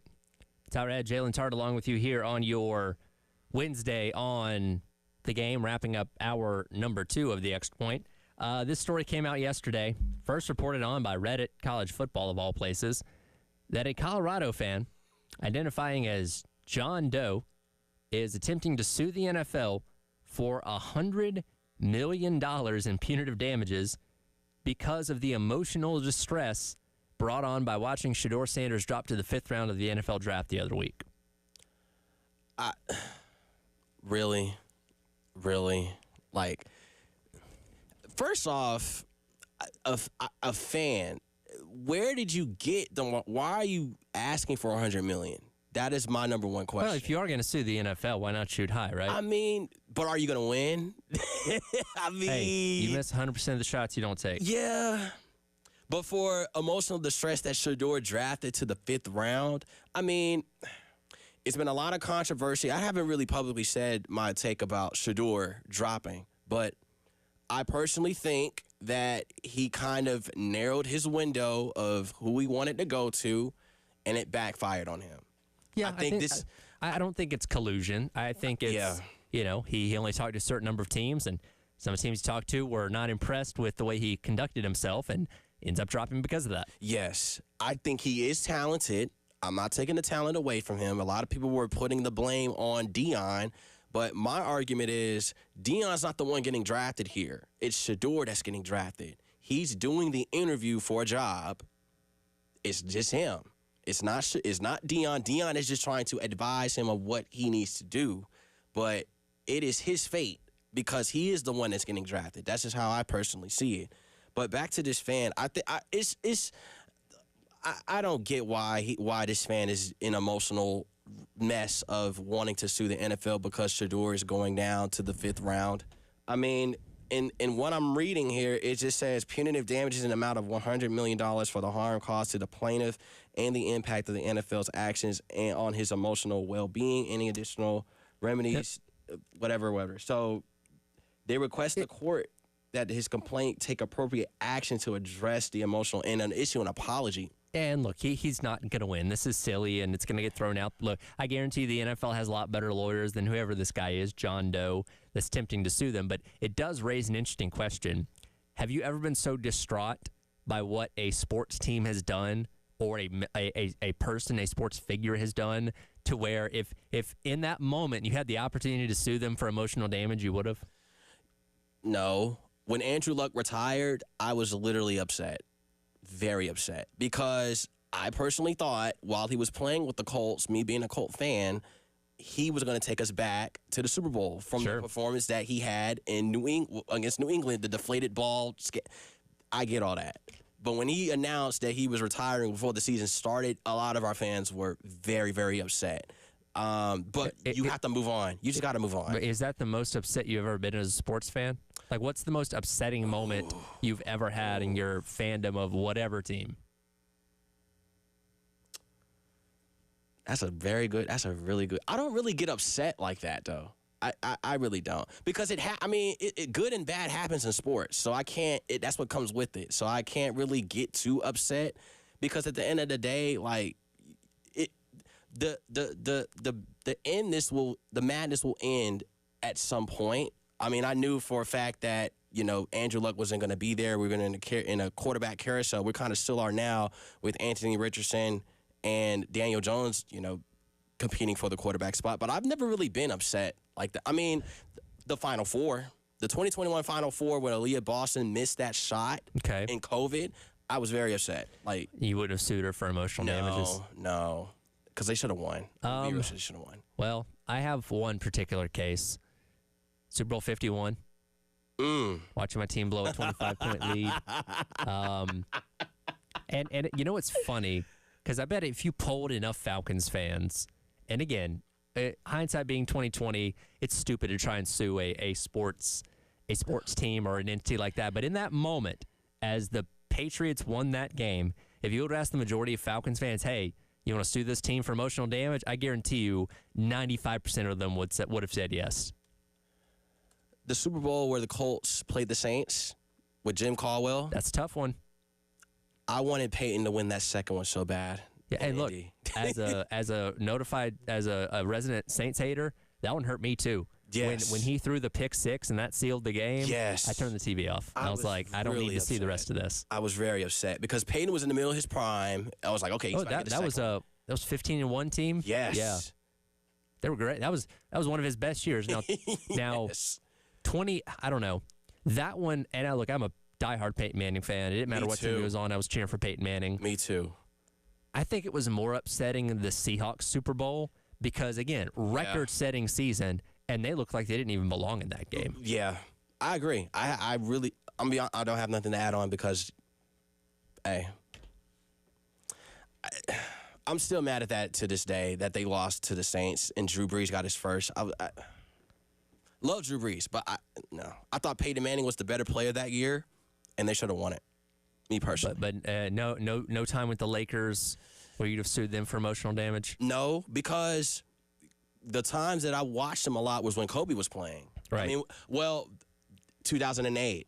Okay. They were losing to the Celtics the first time. Okay. And they went and beat the Magic the next year, and then the year after that, we got our payback and beat the Celtics again. So I was very happy about that. Okay. Well, you wouldn't have gone down the path of trying to seek compensation for being emotionally distraught, but this is sports, and we live and die with our team. So does it surprise me that a Colorado fan is trying to squeeze $100 million out of the NFL for George dropping? Absolutely not. I could not do that. That's a lot of money. I just can't. No. There's no point. I don't see a point in you doing that. And again, they're not going to win, but your hope would be that the NFL would want to settle with you if you really did actually have a case to where you're getting something. You're not going to get $100 million, but you get something out of it. But I have a feeling this gets squashed pretty quickly. And there isn't a is he a Bronco fan? I mean, I don't know. He's just an regular Colorado fan. Okay. So we don't even know his name. Okay. But we'll see how that plays out in court. Jalen, appreciate you hanging out. And will do, man. We'll be appreciate here you. next weekend with Terry, I believe. Awesome. Thank you. That'll do it for the Extra Point. Coming up next, Gamecock Central Takeover Hour presented by Firehouse Subs here on the game.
11 o'clock. Welcome in. It is the Gamecock Central Takeover Hour presented by Firehouse Subs. Tyler West and Chris along with you here on your Wednesday. A lot to get into over the course of the next hour. A lot of football conversation, some softball talk with Brad Muller coming up at 11:30. But how we doing today, guys? Happy Hump Day. I'm great. I got the caffeine flowing. I know you were early today. A little coffee.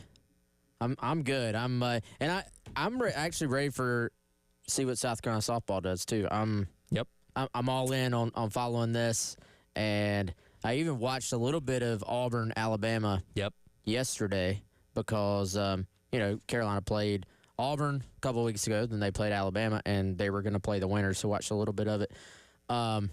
Also, this is here nor there. The Alabama shortstop made one of the best defensive plays I've ever seen. Okay. I didn't see that. Yesterday. Yeah, it was just she made it very nonchalantly, but I was like, as a former middle infielder on the baseball side and now slow pitch softball, I'm like, dude, that was insane. So high level of play.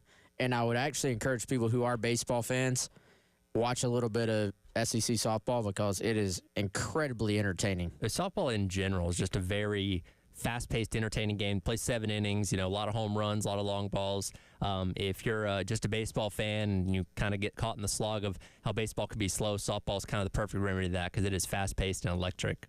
Yeah, fast-paced, but also a lot of the same principles are at play that you would see watching baseball. Of course, not the same game exactly, but some similarities, of course. And I'm in a good mood because the Braves are finally playing pretty well. Walk-off win yesterday. One game below 500 after an 0-7 start. And then we'll get Ronnie back. Yep. We'll get Strider back. If Strider cannot hurt himself doing long toss or playing catch, then we'll be cooking. What's the what was the stat that we brought up earlier in this year about the playoffs? Or was it playoffs or World Series? No, playoffs. No team that started 0-7 has ever made the playoffs, I think. All right, call your shot. Make your case. Oh, man, it's been a while since we've done that. Wait a minute. Let me get this down Dun dun. Dun dun. We each do our own version. There we go. West Mitchell. They're going to make it. Okay. I feel unless just injuries ramp up and as the season goes along. No unless they're going to make it, Tyler. Okay, all right. Calling your shot. They'll make it. No buts. But, so Wes is in a good mood today. How are you, Chris? Also in a good mood. Saw a bunch of Gamecock fans last night who were also in a good mood in Aiken, South Carolina. Shane Beamer was up there hanging out at the fairgrounds. So was Kevin Epley, the women's tennis coach. Our guy and frequent guest on the game, Tony Annan, also up there. The Palmetto Bowl trophy was up there. Sir Big Spur was up there. Good time. I mean, a good time was had by all. So Shane Beamer was in a good mood as well. Get to chat with him a little bit. And we got the cuts here. Anything in particular that stood out to you from your conversation or media scrum with Coach Beamer? Not in particular, and that's not. I'm not saying, well, Coach just didn't say anything interesting. He had just talked the night before, right? And so I guess I'm not doing a good job of making it interesting by saying, you're not really supposed to say he didn't really talk about anything. There were maybe a few little nuggets. I mean, I think one of them was he updated Rasul Faison again. Yep. He was asked about Rasul Faison again. Is probably the most accurate. Is there any update since yesterday? And he did not have one. Although he did note, hey, I had a message on my phone on the way up here of, hey, give me a call, maybe a couple things that might be helpful in this situation. So, well, and that's where we can start because, again, we talked about the Faison situation yesterday and the ridiculousness that it's been this long and no decision has been made, despite the fact that he transferred in, many months ago, and we thought with Pavia ruling at, Vanderbilt that it was going to be kind of a seamless process, and Beamer was posed the question last night with you guys of any thought of pursuing legal action with the NCAA to get this Faison thing rolling. Yeah, we're waiting to see what the NCAA says, but certainly we want to be able to do, everything in our power that Sewell's comfortable doing. We certainly want to exhaust all options if it gets to that point, but hopefully we get good news from the NCAA and we don't have to go to Plan B. I'll say this: I like your chances if you do sue the NCAA because they don't win too many cases. Yeah, at this point, you really don't want it to get to Plan B. Sure. Yeah. Then you're just in the headlines more, and there's just extra scrutiny, and just kind of it just gets ugly at that point. Well, and there's actually been some questions lately of why not, and I wondered this myself, to be honest with you. Why do you not go ahead and kind of take things to the next level here? But you do have to keep in mind, actually Shane Beamer talking last night to the crowd mentioned the Tez Walker situation that we discussed on the program yesterday at UNC. And in that one, Tez Walker was not cleared until I think October. I mean, multiple games into the season. About halfway through the year. It went for quite a while. And that got very, very contentious, of course. The NCAA said, hey, we just got some new information. He's cleared. UNC said, no, you actually already had that information. So who's telling the truth? Who's lying? I have no idea. But that thing was very contentious. And UNC came out firing from the get-go. They, Mac Brown put out a statement. Their AD Bubba Cunningham put out a statement, very much slamming the NCAA. Did that ultimately play a PR role one way or another in the NCAA reversing? I don't know. But the point is, somebody brought this up to me. If you go just all chips on the table, boom, without even hearing a decision, yep, there hasn't been a decision made, to be clear. The NCAA has asked for more information at least twice. We know that because Shane Beamer said that. You give them, you apply for the waivers, send the documentation in January. They've come back a couple times and said, can you send us this? They send it immediately. Oh, by the way, we need more. Can you send us this? Now, begs the question, why don't you just ask for it all at the beginning? I have no idea. Why does it take this long? Also no idea. Why does the NCAA require the school to respond in a certain amount of time, but they have no clock themselves? They can take as long as they want. Sure. Also, I have no idea. It's not fair. It's not right, in my opinion. But point is, this is what was told me, hey, there hasn't been a decision made. They've asked for stuff. They hadn't said no. They haven't said yes. They say yes, all is well. You don't want to go out and have this PR negative blitz, blast them. That could affect the decision. They might say, okay, if y'all want to play that way, we'll go ahead and say no. Yeah, it's like any negotiation. You maybe need to go a little level-headed with how you approach it. And I think certainly guns a-blazing is one way to do it. But, essentially from everything Beamer has even said publicly, and certainly everything we heard, South Carolina thought this was a pretty compelling case. All right, this, I don't necessarily say open and shut, but pretty close to, hey, we'll go through the proper channels. They'll say yes, and then it'll be over with. So I don't think, I think it's slowly started to slide towards being more contentious, and you can tell, Beamer, obviously, he said it earlier this week, just a little bit frustrated at this point. And you get it. And, Carolina made the decision, hey, we're going to stick with our guy. There still seems to be some level of confidence that this is going to get resolved. Otherwise, frankly, they would have added another running back in the portal during this window. And, even though technically the window is closed, but technically you can still add guys. Let's be honest, the longer you decide to wait, the fewer and fewer just high-quality players there are that are left available. So clearly they made the decision.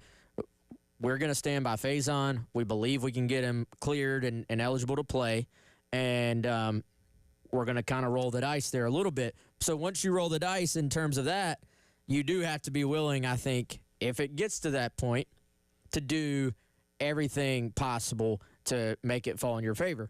If you're the NCAA at the same time, do you really even want to deal with another situation like this? Especially knowing kind of how his specific situation actually played out, and getting all the detail, the NCAA didn't clear a guy who didn't even play football his first couple of years out of high school. was basically, I believe, kind of working and trying to provide for his family, I think. So I think if you're the NCAA, do you really want to deal with that? Probably not. And what I don't get is the timeline. If you're gonna say no, like you have what you need, and that's what Shane Beamer said. I just don't understand what takes so long. Once you have it, unless it's just literally like sitting in an inbox or the papers sitting on somebody's desk and they just literally haven't looked at it. It seems like you assess it and you make a determination, yes or no. Like what takes so long here? And I think, that's the one other thing that if we're kind of projecting this thing out, if it's a yes, great. Everything's hunky dory. If it's a no at some point, you're gonna have some other options, some other cards you can play that I think you will play, if I had to guess. But also, what if this thing drags out a lot longer? Do you play one of those cards? Because again, we've given numerous examples here and at other schools of it dragging literally into the season, and now you're missing a guy that could be clear. Like all the guys that we've talked about, Tez Walker at UNC, Nick Muse here, Jalen Brooks here, they were all cleared. Yeah, but they had to miss games, so it's like, what's the point? So that's the only other time where I think if they're about to go, if they're getting close to playing Virginia Tech, you might have to play another card. I'm not. Hopefully, it won't. Sure. Take until because it's May 7th. You don't know. Make a decision. Yeah. Again, we thought it was going to be done by now. Again, he comes in January or whenever it was, and obviously still twiddling our thumbs about this, which is why Beamer's obviously getting more and more frustrated. Well, you've got 3 months to clear it up, basically at this point. Yeah. Because the second you get into your preseason camp and you don't have an answer, then that's when it starts to affect your preparation as well. So you can go, like, 3 months from right now would be June, July, August. So August 7th, you would have just started camp.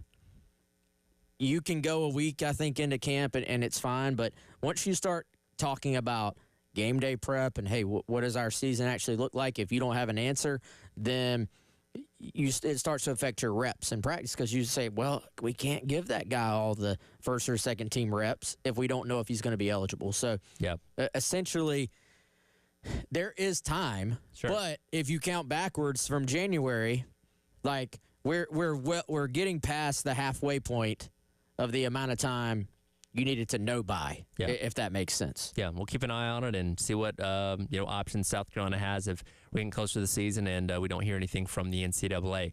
More on what Beamer said yesterday at the Welcome Home event, talking about his relationship with Jeremiah Donati, the new athletic director. Coming up next, it is the Gamecock Central Takeover Hour, presented by Firehouse Subs. Tyler West and Chris on your Wednesday on the Game.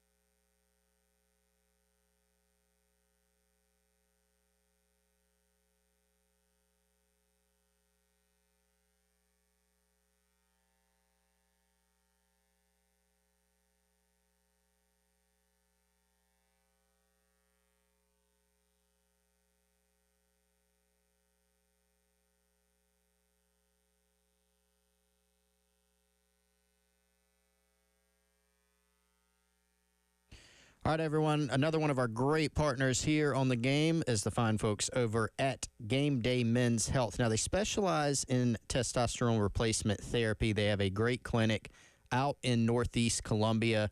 They can do a lot for you. If your quality of life is diminishing, you have reduced energy, decreased motivation, mood swings, and other problems, you may want to check out Game Day Men's Health.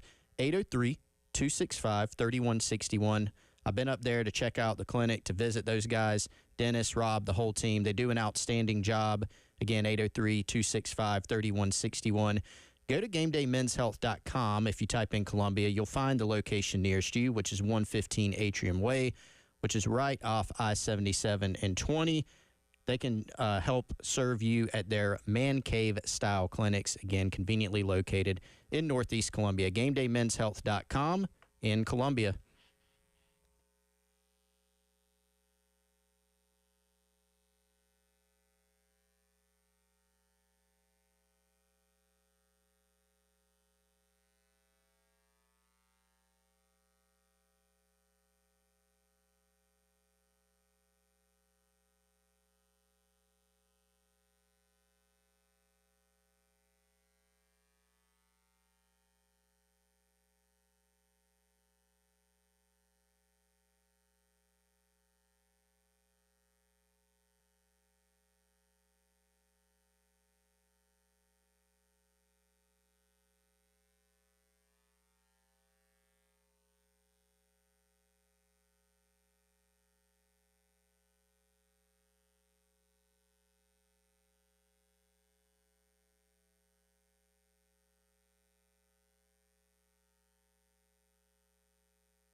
Welcome back in. Gamecock Central Takeover Hour presented by Firehouse Subs. Tyler West Chris along with you. We'll be chatting some Gamecock softball with Brad Muller coming up at the bottom of the hour at 11:30 as Ashley Chastain's Woodard's team gets set for their first game in the SEC tournament, taking on Alabama coming up tonight. Yeah, probably around 7:30 or 8, if I had to guess, which would be on the SEC network. But continuing on with Coach Beamer talking at the Welcome Home event out in Aiken yesterday. Of course, we are in the first full calendar year with Jeremiah Donati as the athletic director, and obviously Coach Beamer coming off of a strong season certainly doesn't have to worry about his job or anything like that at this point in time, and talked about handling the expectations of going into a new season, being thought of very highly with the new athletic director at the helm as well.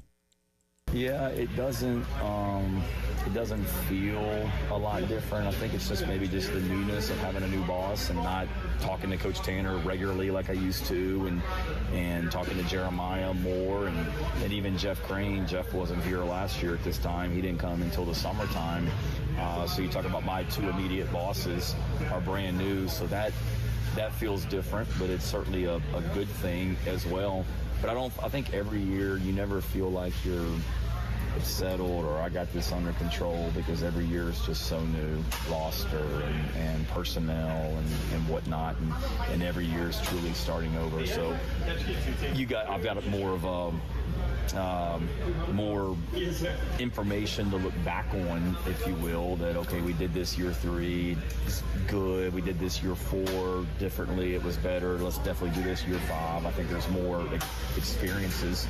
So when you go through those experiences, that helps you have a little bit better handle on things, but it's still a ton of unexpected. But to answer your question, I think just the new, and then there's expectations. But I mean, there were expectations in 23, coming off the season we had in 22. Now it's a little bit different. You're hearing all these draft projections for next year and playoff projections and all that. That's a little bit different, but we've got to certainly handle that better than we did a couple years ago, for sure.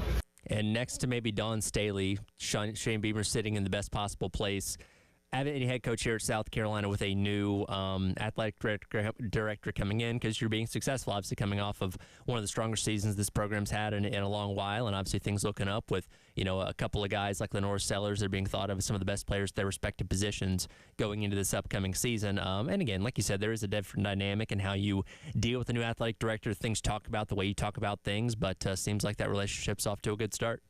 Yeah, it is. And as you would expect, I mean, certainly when you look at the health of the program right now on the football side, it is in a place that fans are excited about and feel good about. You compare it, obviously, I mean, frankly, to some of the other men's teams, the major men's teams right now, and football is what everybody's kind of leaning on if you're a Gamecock fan. And so I do think it's interesting, the discussion about all of the expectations going into this year. And, Beamer even brought it up himself, comparing it a little bit to 2023. Obviously, then you weren't talking about, hey, this guy's going to be a number 1 pick next year potentially, but there are some similarities. And I think a lot of times in sports media, we're all very reactionary. So if a team has a good year and they bring some guys back, it's, are they going to take the next step next year? If a team has a poor year, or certainly a poor finish to a year, then, typically they aren't going to be very high in projections and rankings and all that. So we've seen South Carolina wrongly, actually, on both ends of that during the last 2 years. So I think if you read between the lines with what Shane Beamer has said, the messaging to the team, the messaging to the media all offseason has been to do everything in their power to try to sort of break that trend of the last 2 years doing the exact opposite of what the media said you were going to do. Now, this past season, that was a great thing. The season before that, that was obviously not a great thing. And so can you kind of buck that trend moving forward this year? Obviously will be key. Yeah, Jeremiah Donati, I mean, I've thought about this a little bit, but it kind of hit home after you played the clip and said something there, Tyler, just kind of jogged my memory. I mean, he's walking into a situation where, you got a lot going on, at South Carolina and across college athletics. Yeah. You've got a football. He didn't walk into a situation, you see this sometimes, hey, new AD's hired, the football coach better watch out. Like, you don't have that going on here because of the solid ground that Shane Beamer's on. And I'm sure that's one reason that Jeremiah Donati took this job. It's an SEC job. Most ADs are trying to get to the SEC or the Big Ten because they're most well-positioned in terms of resources. But you can look at it and say, hey, the football program is in good shape overall with where it's at. And he said this publicly before, too. But now, and some of this was kind of unforeseen, right? Like the baseball struggles this year, unforeseen to a degree, but now that's something that you have to go in and deal with. You've got a very important year coming up, from men's basketball.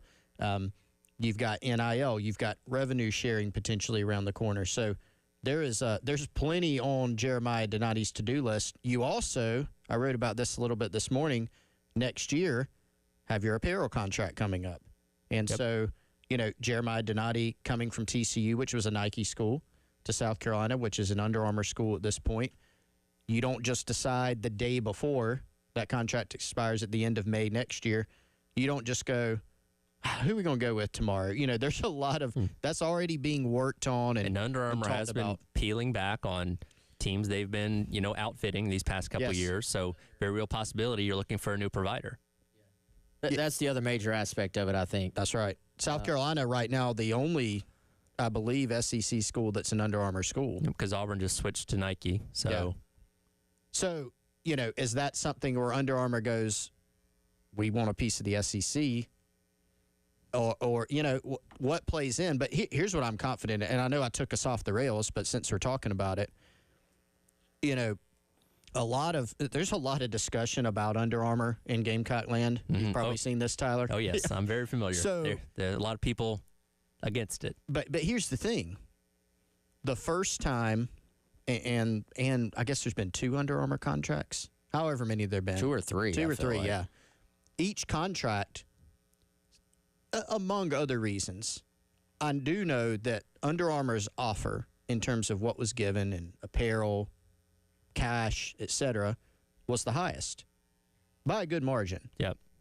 So now, if you're an athletics department, if you're South Carolina, that's always going to weigh in, but even more in 2026 when this thing's done, in the rev share era, where you're having to, hey, where are we going to find $20 million? That has to weigh in. Yep. That's got to be a huge component of it. And will the offer be as relatively big if Under Armour is dialing back a little bit? That's right. Is it, and we're speculating completely, but could it be more, hey, we still want in, we want to be in the SEC, but guys, we're cutting back overall, so we can't make as lucrative of an offer? I don't know. Yeah. We'll see. Well, like you said, Chris, these are just many things. There's probably a million things we're not even aware of that he's also having to deal with in terms of on top of what the teams themselves are doing. So, look, he came in kind of knowing what to expect with this job, and he's certainly earning his money here in the first year. And like I said, it is good that at least football is not something you have to worry about too much right now. Yeah, no, for sure. Yeah, I mean, with football, there's sustaining it. There's rev share. There's NIL, where most schools are looking around and saying, okay, we got to spend more. You know, I mean, LSU just did. There was a story that came out. They, before revenue sharing came in, just rounded up 10 million, like front-loaded booster dollars. Before rev share kicked in.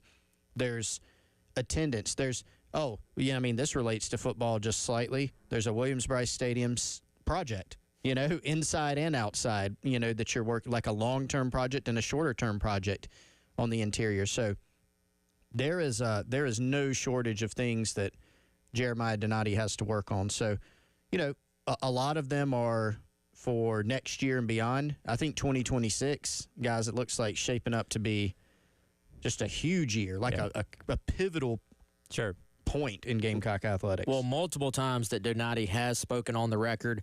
Once in his interview, his sit down with Brad Muller, who we're going to talk to here in a second, and also when he was here in studio, he brought up the stadium project, I feel like, without even being prompted. So you can tell that's something that is front of mind as well. Again, Gamecock softball in action tonight, taking on Alabama in the SEC tournament. We'll talk some softball coming up next. It is the Gamecock Central Takeover Hour presented by Firehouse Subs here on the game.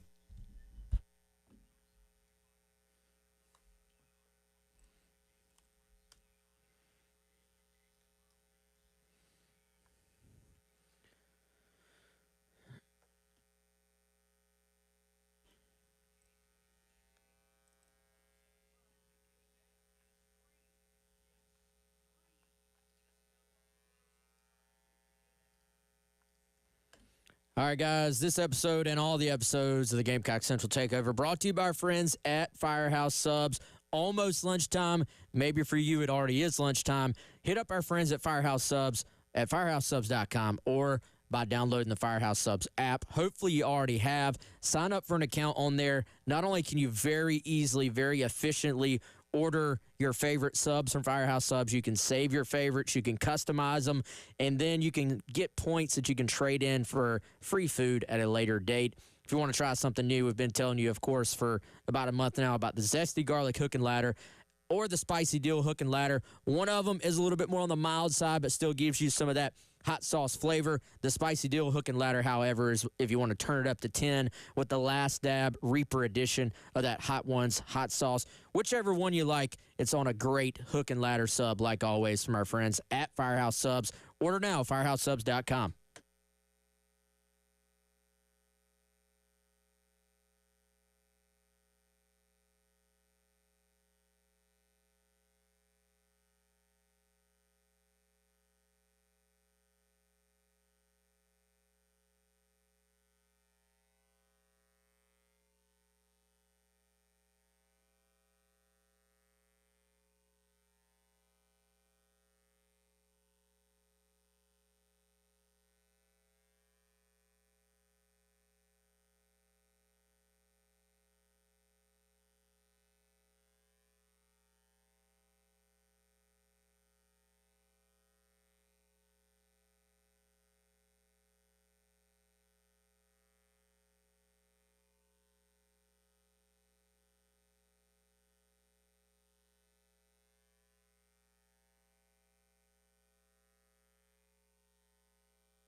Welcome back in. It is the Gamecock Central Takeover Hour presented by Firehouse Subs. Tyler West, Chris, along with you on your Wednesday. Could talk some Gamecock softball. Hoping to be joined by Brad Muller in a couple minutes. He's got some stuff going on, so we'll hope to get him on here in a few minutes. If not, all good, as we got plenty of things to talk about when it comes to the softball team as they head into their first game of the SEC tournament coming up tonight, probably around 8 o'clock, the last game of the day out there in Athens. They will take on a team they're very familiar with in Alabama, who they just took 2 out of 3 from over the weekend after the Tide took down Auburn 3-2 in game number 1 yesterday. But it's crazy to think, and again, there's a lot of softball left to be played between the SEC tournament and the NCAA tournament, but when we were first talking to Coach Chastain Woodard, either last year after she got hired or previewing the season back in February, I don't think anybody saw the kind of season they were going to put together, go on the long undefeated streak, take down some really big names in the SEC along the way, and really surprise a lot of people in year number 1 with Coach Chastain Woodard at the helm. Well, and they, I think, take a very just interesting, deliberate approach to the game. And it was I think, a shift in some things and how they do things.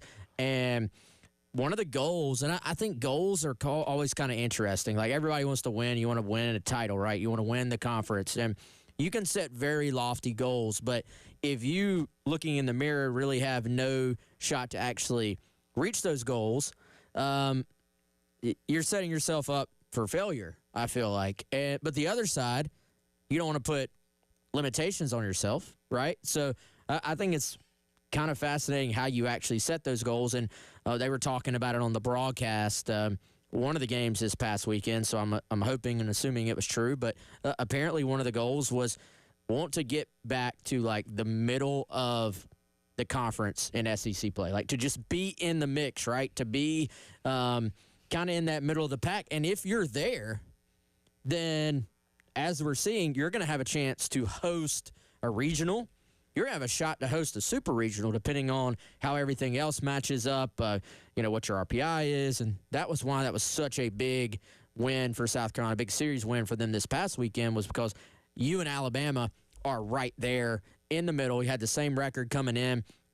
And so to be able to finish ahead of Alabama and now a chance to potentially beat them again and just maybe solidify that was huge for this team. But they are – it's not – here's the thing. It's not a fluke. They play very well as a team, and they have some stars. They don't necessarily quite have the superstars that you maybe see get the national attention from, like maybe an Oklahoma does, or, Arkansas has the girl that Carolina had to pitch around all weekend that was just a superstar. But I think the more you look at what this team has done all year long, they have some depth of players that are all just incredibly good college softball players, and they've pitched well, they've played great defense, and they have some length to their lineup. If you do all those things, you're going to have a shot to go win some games.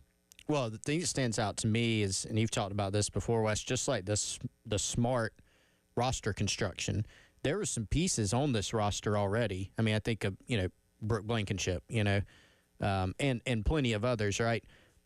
There were obviously some, like Quincy Lilio came from Oklahoma, so there's a bigger name from a blue blood program. But, I mean, how many – and Charlotte was really good when Coach Chastain Woodard was there. Obviously, she did a great job building that program, but she brought in several players, not just, hey, here's one player, but several players from Charlotte who were really good there. And it seems like, the numbers bear out. And if you watch the games, those players have actually not just thrived, but gotten better in a lot of instances here at South Carolina. So really smart roster construction.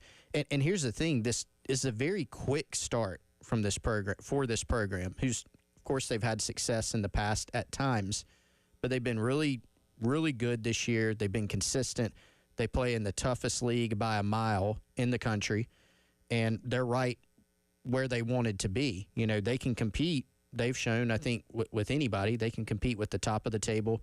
They can win the games they're, quote-unquote, supposed to win, and then they've gotten some huge series wins and put themselves in a great spot.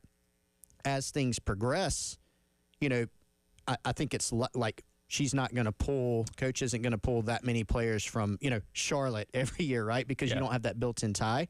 But I think this fast start is really going to help their recruiting going forward.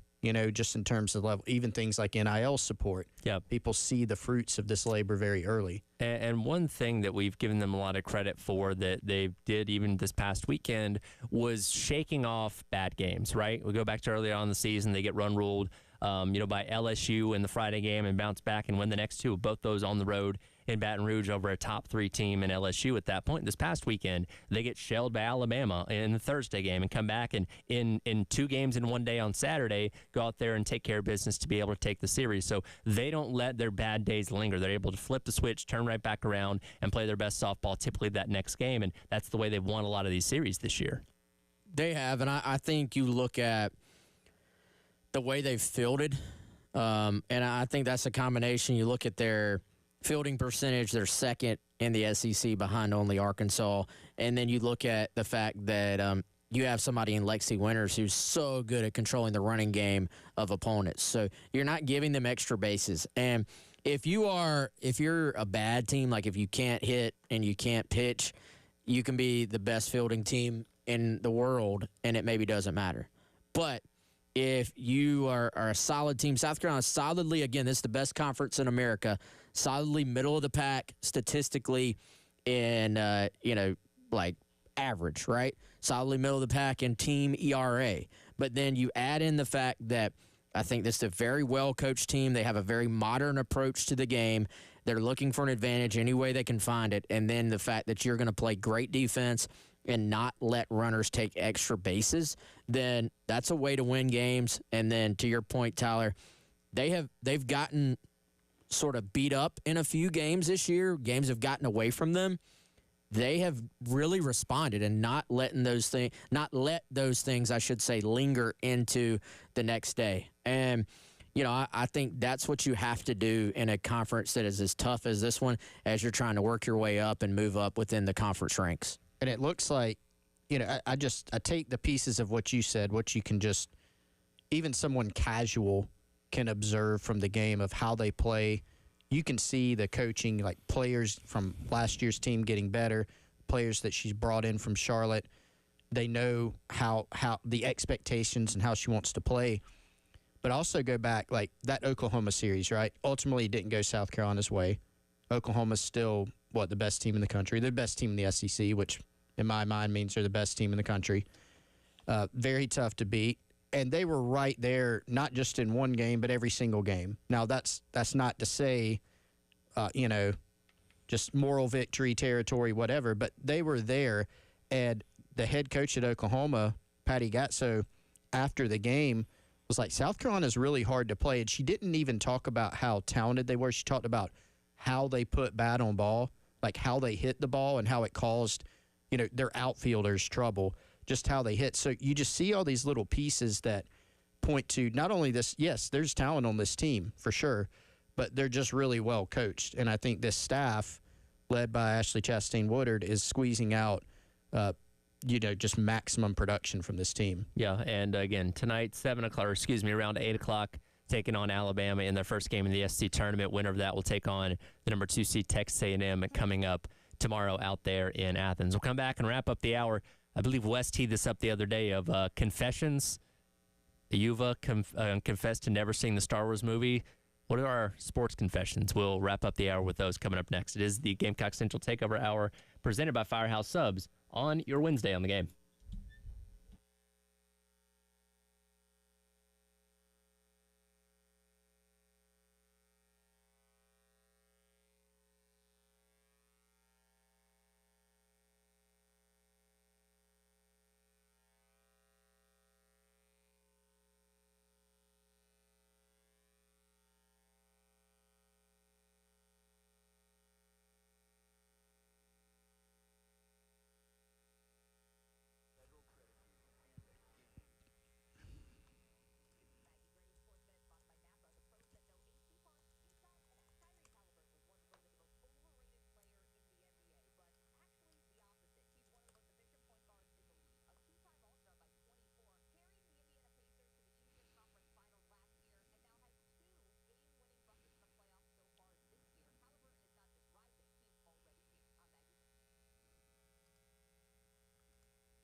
Another one of our great partners here on the game that I have personally worked with is Krantz Cooling and Heating. That's Krantz, cooling with a K. Krantz Cooling and Heating. You can check them out at Krantz Cooling, again with a K, krantzcooling.com, or give them a call, 803-672-3224. Over 500 5-star reviews on Google, and I'll add my own. 5 stars for Justin Krantz, the general manager, and his team over at Krantz Cooling and Heating. They've been out to my home on multiple occasions, whether it's issues we were having with our HVAC or installing a brand new mini split in our garage. They did such a great job. I sent them over to my mom's home to install a couple mini splits once she moved to Irmo as well. KrantzCooling.com, or you can give them a call, again, 803-672-3224. HVAC installation, repair, maintenance, anything you need, you can trust the team over at Krantz Cooling and Heating.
Welcome back in. It is the Gamecock Central Takeover Hour presented by Firehouse Subs. Tyler West, Chris, along with you, wrapping up the Wednesday show. Gamecock baseball back in action tomorrow night, by the way, taking on Auburn.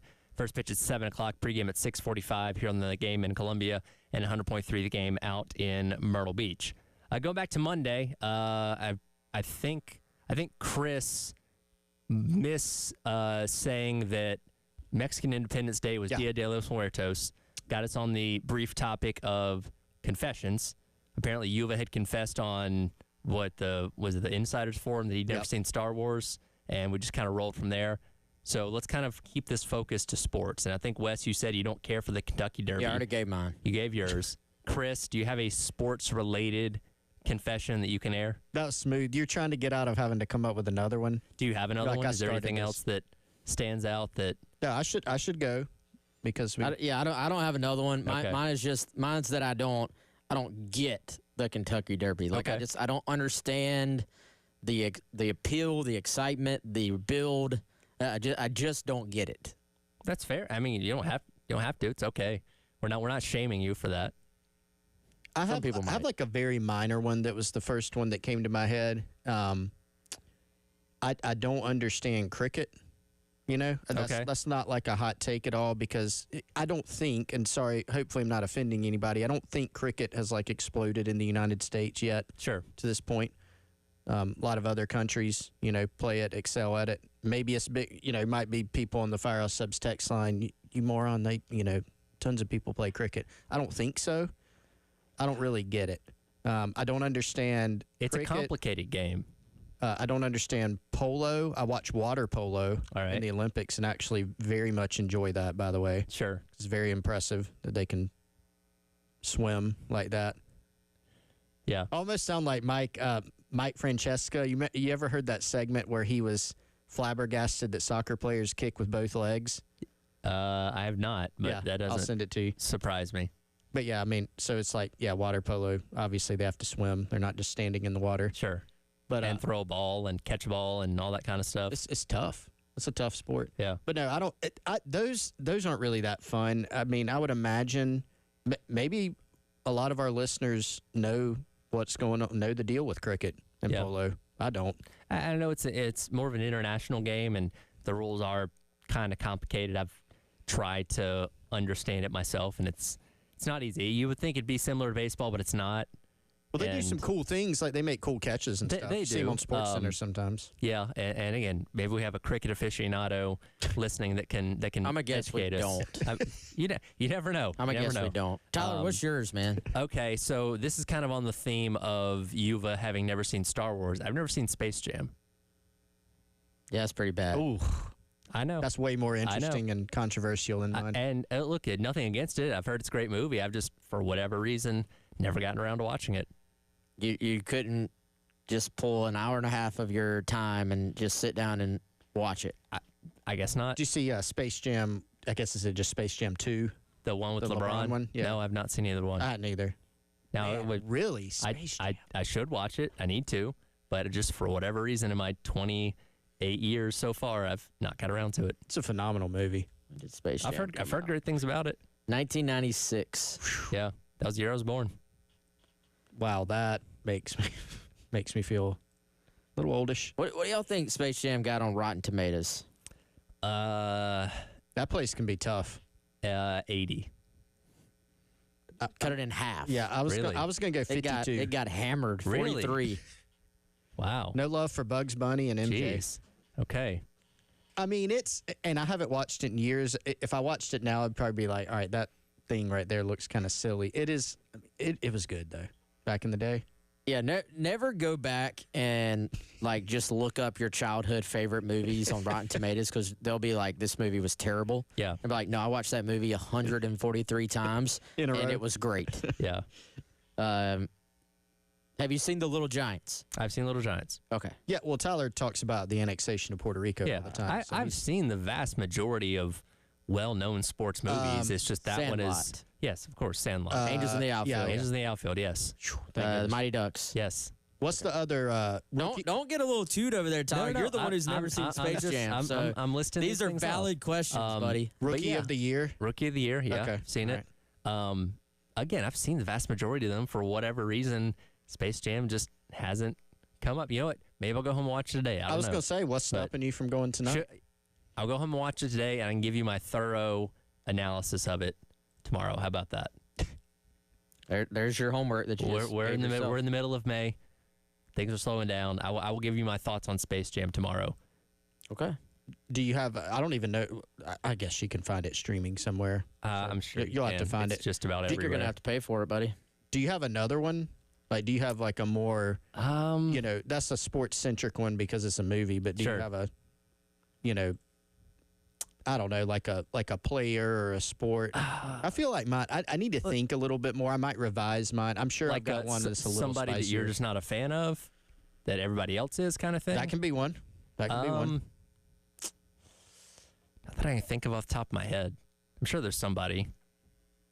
But like, I think it's different with like athletes themselves, because it's like, again, you're gonna have people that like you and people that don't like you. So I don't know if there's like a overwhelming opinion on one athlete that would be like shocking, like, oh my God, I can't believe you don't like that guy.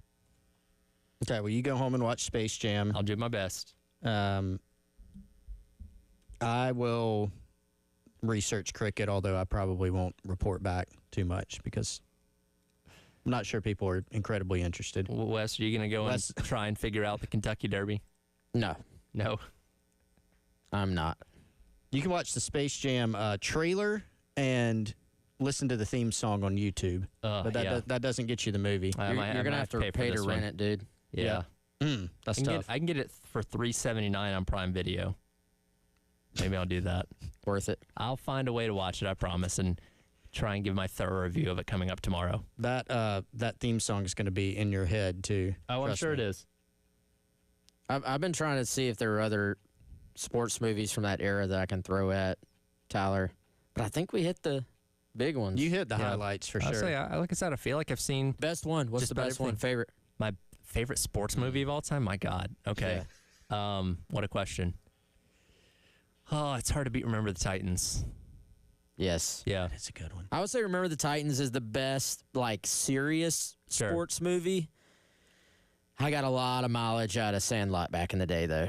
It's just not as serious. Yeah. If we're going to go silly, Varsity Blues is pretty good. I feel like that's a little different approach. Yeah. A little different age than when you were watching Sandlot. Yeah, we all remember the age and first time we saw Varsity Blues for a lot of reasons. I loved Angels in the outfield, though. It's so sad when Tony Danza. Oh, yeah. He's been smoking for years, though, Chris. That'll do it for the Gamecock Central Takeover Hour presented by Firehouse Subs. Halftime show, myself, Jack Veltri, up next here on the game. Mel Clark. Yeah.